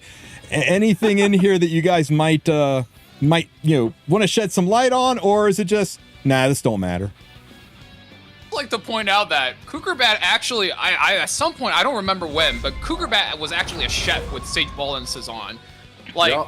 Way before. I don't remember how he used it, but he would use Sage Ball and Cezanne in a very aggressive way. Normally, you play him in anti-cleave, but I remember Kukerbat used him to actually enable very aggressive action, and now after the buff, Sage Ball and Cezanne can soul burn himself for an extra turn. I actually think this is like the character Kukerbat could probably rely on. And another character that's super scary to watch out. I mean, I'll do my top 3 and you guys should do your top 3. I think, so I don't take up too much. But Lionheart Sirmia, we already been over. I think that could flip a lot of the Flan matchups. And we've seen Afternoon Soak Flan take over match after match. So that's going to flip the Flan matchup. So if you have like a flan dependency, you're going to want to get out of that as soon as possible. And the third one is Conqueror Lilius. This is going to be that surprise pick. Some people with really good speed gear are going to be looking to surprise other players with, because Lidica, the fire one, already proved that if you have a really fast top speed opener that can naturally bridge into your other units and combat readiness push them through the means of renewed will, Conqueror Lilius does that natively, so she's going to be a really scary character that you're going to have to watch out for, especially when we do the main matches, and if it ever goes to a BO5, oh boy, you better be ready. She is going to do some damage. Do you want me to go, Car, or do you want, like... I can go real quick. I don't have too much other than, dude, shout out to my guy that picked the Twisted Eidolon Kayron in the E7WC. He was just a little too early, man. Just a little. He had the vision, but he just needed to wait another 2 weeks. I think other than that, Sageball and Sezin for sure, and then Conqueror Lilius, not just for what Valk was saying. He had a great point, but I think Conqueror Lilius just comes up so often, especially in the Lunatic format in Game 2. Now she might even be Game 1 material, but if she just comes out Game 2 essentially, it's like she's even stronger. So expect those two at least to make a splash. Yeah. I mean, I kind of agree with you guys with saying Sageball, Lionheart, right? But the two that I want to obviously, I want to highlight, what's the quote she uses when you pick her? Welcome to hell. I think Aram is actually very, very powerful. Like, incredibly powerful for all playstyles. Vic, her pick rate's insane this week in World Arena. Yeah, Vic was like, you don't understand. She's so good. I'm slamming her first every game, no matter the draft. And I was like, seriously? And then so I started doing it. I was like, wait, this character's nuts. So yeah, she's gonna be heavily contested, I feel like, going forward. But the other one that's like, I think less people are looking at is I actually think Summer Break Charlotte is like a real character for later parts of the Lunatic draft, because we've been talking about how Lionheart counters the Flan. Summer Break Charlotte is just like a slightly different / worse version of Flan after her changes. So like, if Surmia is off the table and you have a strategy with Flan, it works with Charlotte most likely as well. So that's the one that I think is like I'd be very curious to see how Charlotte pans out. Well, I want to add on to what Sue said about Summer Break Charlotte. While I do think that the changes to Lionheart Surmia are a big foil to Summer Break Charlotte, we're talking about Lunatic draft mode, and you can't exactly whip out can't exactly rip out Lionheart Surmia over and over again. And something Summer Break Charlotte has over Afternoon Soak Flan is she is loaded with defense breaks, and all her stuff is AoE. I think there's a good chance that she's going to come out and surprise some people and run some things over if she's built properly. But the one I think a lot of people are sleeping on, because she was good already, so I think Festivita, her buffs are terrifying. And I think we're going to see some impressive stuff from her. That's actually true. Yeah, I think somebody like Facepump or Nero will make a lot of use out of that character. Yeah, and ignore ER, guys. A lot too. Blue Flan also. Like, both those characters are really good for the aggressive players that are still left in the bracket.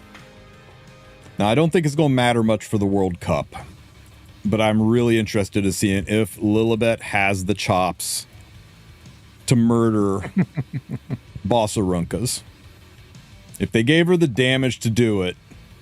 And the reason I say I don't think it'll be that big of a deal for World Cup is when did you guys see a World Cup match with Bossarunka was allowed on the field? There was one. I think there was one. It's few and far between, but I'm very interested to see if Lilibet's got the chops, at least for Guild Wars and Arena, to do something there. But yeah, go back and read Festivita's kit and her balance changes and really think about it. She is terrifying to fight with these changes.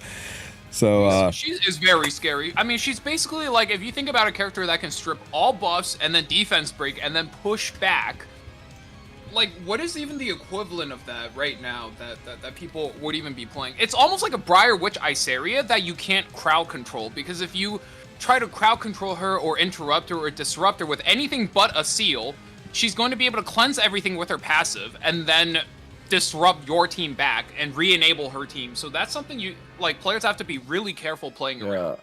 Yeah, it's one of those things where it's like, hopefully designer Lilibet's still on the table when that thing drops. and she's a mage and everything that comes with that. Yep. So book. Yeah, no, I think that's a really good point. Yeah, everybody's talking about, oh, Specimen says it's going to be so good now. Oh, Sage Ball's probably going to be able to like nuclear blow things up. He doesn't even need effectiveness anymore. He's just going to obliterate things with his S2. Conqueror Lilius is back in a big way, guys, especially with Afternoon. So, oh, Lionheart Surmia, Afternoon Soak Flan is fucked to get out here. Commander Pavel is Twisted Eidolon Charon's getting a buff too, guy. But I think the one nobody's talking about now, and I think everyone's going to talk about then, is Festivita. I think it's no coincidence we're getting a summer-themed custom group summon banner really, really soon, right before a collaboration. I think it's no coincidence that this is going to happen. So, yeah, definitely. But for real, before you guys go nuts on the summer banner, before you lock in your picks, see how these test out. I think you might be impressed by Festivita. Been wrong before. Oversold this shit out of Tenebria. She's insanely good, but she didn't end the game. She's not Harsetti. She's just insanely good.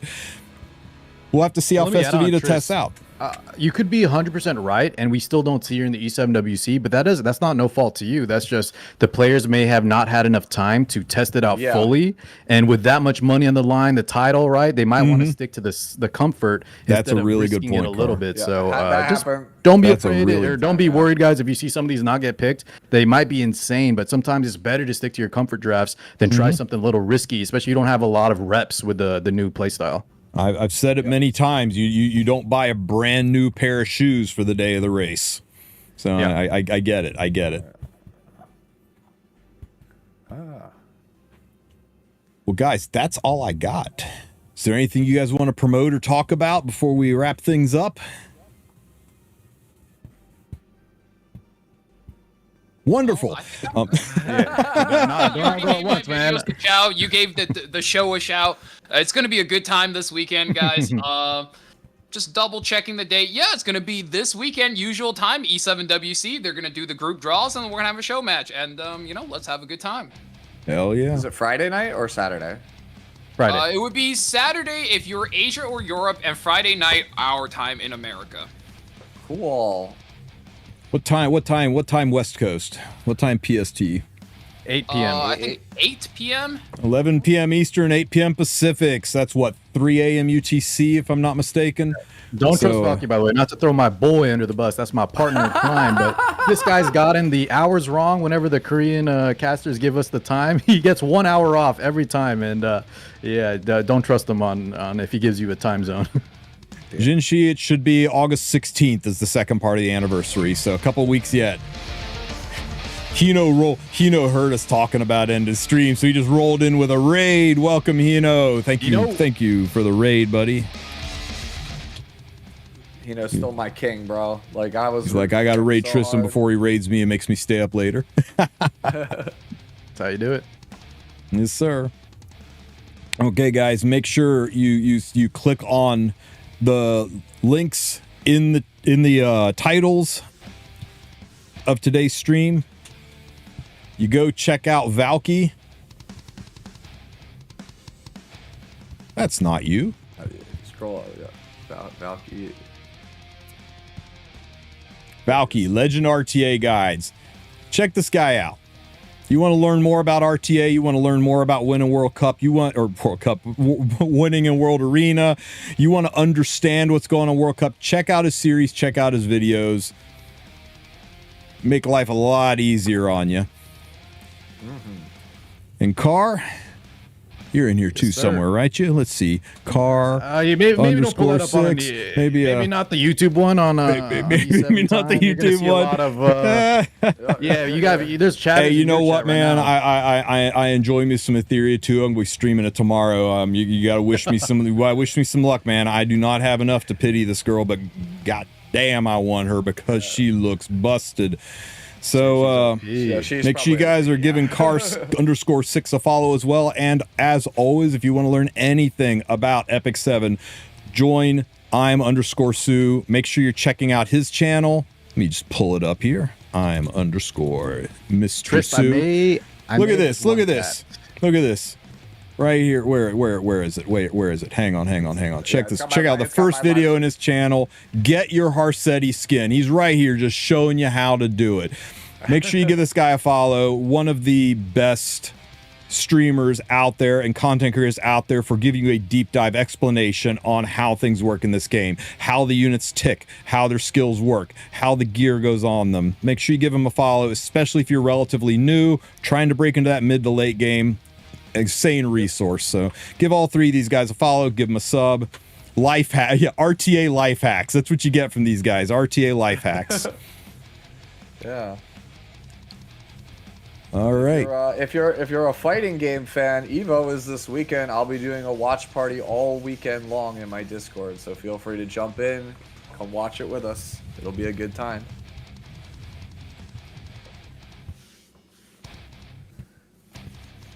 That includes you, Car, but I assume you'll be sleeping after like casting super late. Oh, the Evo stuff? Yeah. Yeah, man. I'll definitely hit you up after for it, but Oh, dude. So I'm super stoked for Evo Sunday. That's always the best. That's the best. No disrespect, E7. That's the best esport event I think around. sheesh. One day E7 will get there though. It'll be just as hype. All right, guys. I'm gonna wrap it up here. I got some streaming to do tomorrow, some videos to put out. I really appreciate you guys being on the podcast with us tonight and giving us some insight and deeper dive into the opponents. It's made me feel a lot more familiar with the tournament. It's really helped build up my hype. I hope it's done that for everybody in the chat as well. Where's our collaboration? No, don't do it. Don't reach for Okay, it. bye. Tristan, Okay. Thank you again for having me. It's been a really good time, and yeah, dude, this is a good time to be an E7 enjoyer right now. Yes, I have it to is. say. Hell I'm yeah. having a lot of fun with the current state of the game. Like, I know people were saying they don't like the ladder. Like, ladder is actually not too bad right now, but Lunatic Draft is really where it's at. Yeah, like I know we're kind of dunking on like, oh, like a ROM cleave might be, you know, a little bit too overpowering, but hey, there might be a video somebody made that could maybe answer that for you. But will say, ever since some of these other characters come out recently, Boss Arunka is no longer holding down the game by herself, and she Yep. actually feels kind of beatable. So game feels like it's in a good spot. Yes, it So- does. It's a good time to be here. Have some fun, guys. End of season, go jump into RTA. Try to get your skin, go crazy. Yeah. Tris, thanks for having me. Boys, always a pleasure. Chat, thank you so much for hanging out. And if you sub to get that Luna Pillow info, hit me up, man. I got y'all. That's right. Luna Pillow. Tris, I'm not even look at her. joking. That's She's not even a beautiful. meme. They're already messaging me, so. They're already messaging you. Give me the pillow. I subbed. Yeah, dude, Awesome. It's a beautiful pillow. All right, guys. Are you feeling a little bit more Pretty Derby or a little bit more Etheria right now? Ooh, it's one of those Drac, whichever one's Drac. Nope. We got Kamakita, we got Vic Chun, we got Spacebar Char. Oh, if you dude, I think you should just raid Char. Char 'cause the Char memes Char at this Char, point. Char and Vic are doing Etheria, and Kami is doing Pretty Derby. I don't know. We'll let chat decide. Chat, what do you want to see? Because if it was me, I would raid Char. Okay, you know what? Let's just do this. If we're gonna do this, let's do this. Do it democratically. Do it democratically.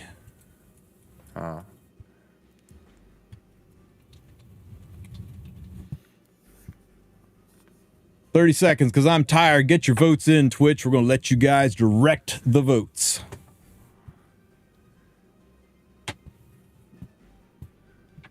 Look at YouTube over there trying to influence Twitch on where we send Twitch's people. Yeah, I was gonna say, like, how do you even rate on YouTube? I still haven't figured that out yet. It- Otherwise, it- I would have sent my chat. I can show you. It's they don't make it easy, but you can do it. Yeah, it's really like obnoxious. Yep.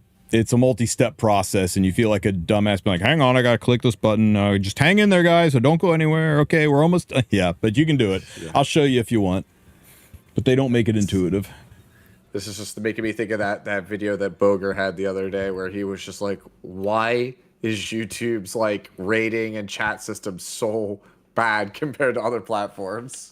All right, guys, let's go drop a viewer bomb on Spacebar Char. Everybody say hi to Char, and I will catch you guys tomorrow. Thanks for being here. Thanks for being a part of this podcast and making my Wednesday night even better. I will catch you guys a little bit later. Have a good one. See you tomorrow. Later, y'all. Bye-bye. Bye.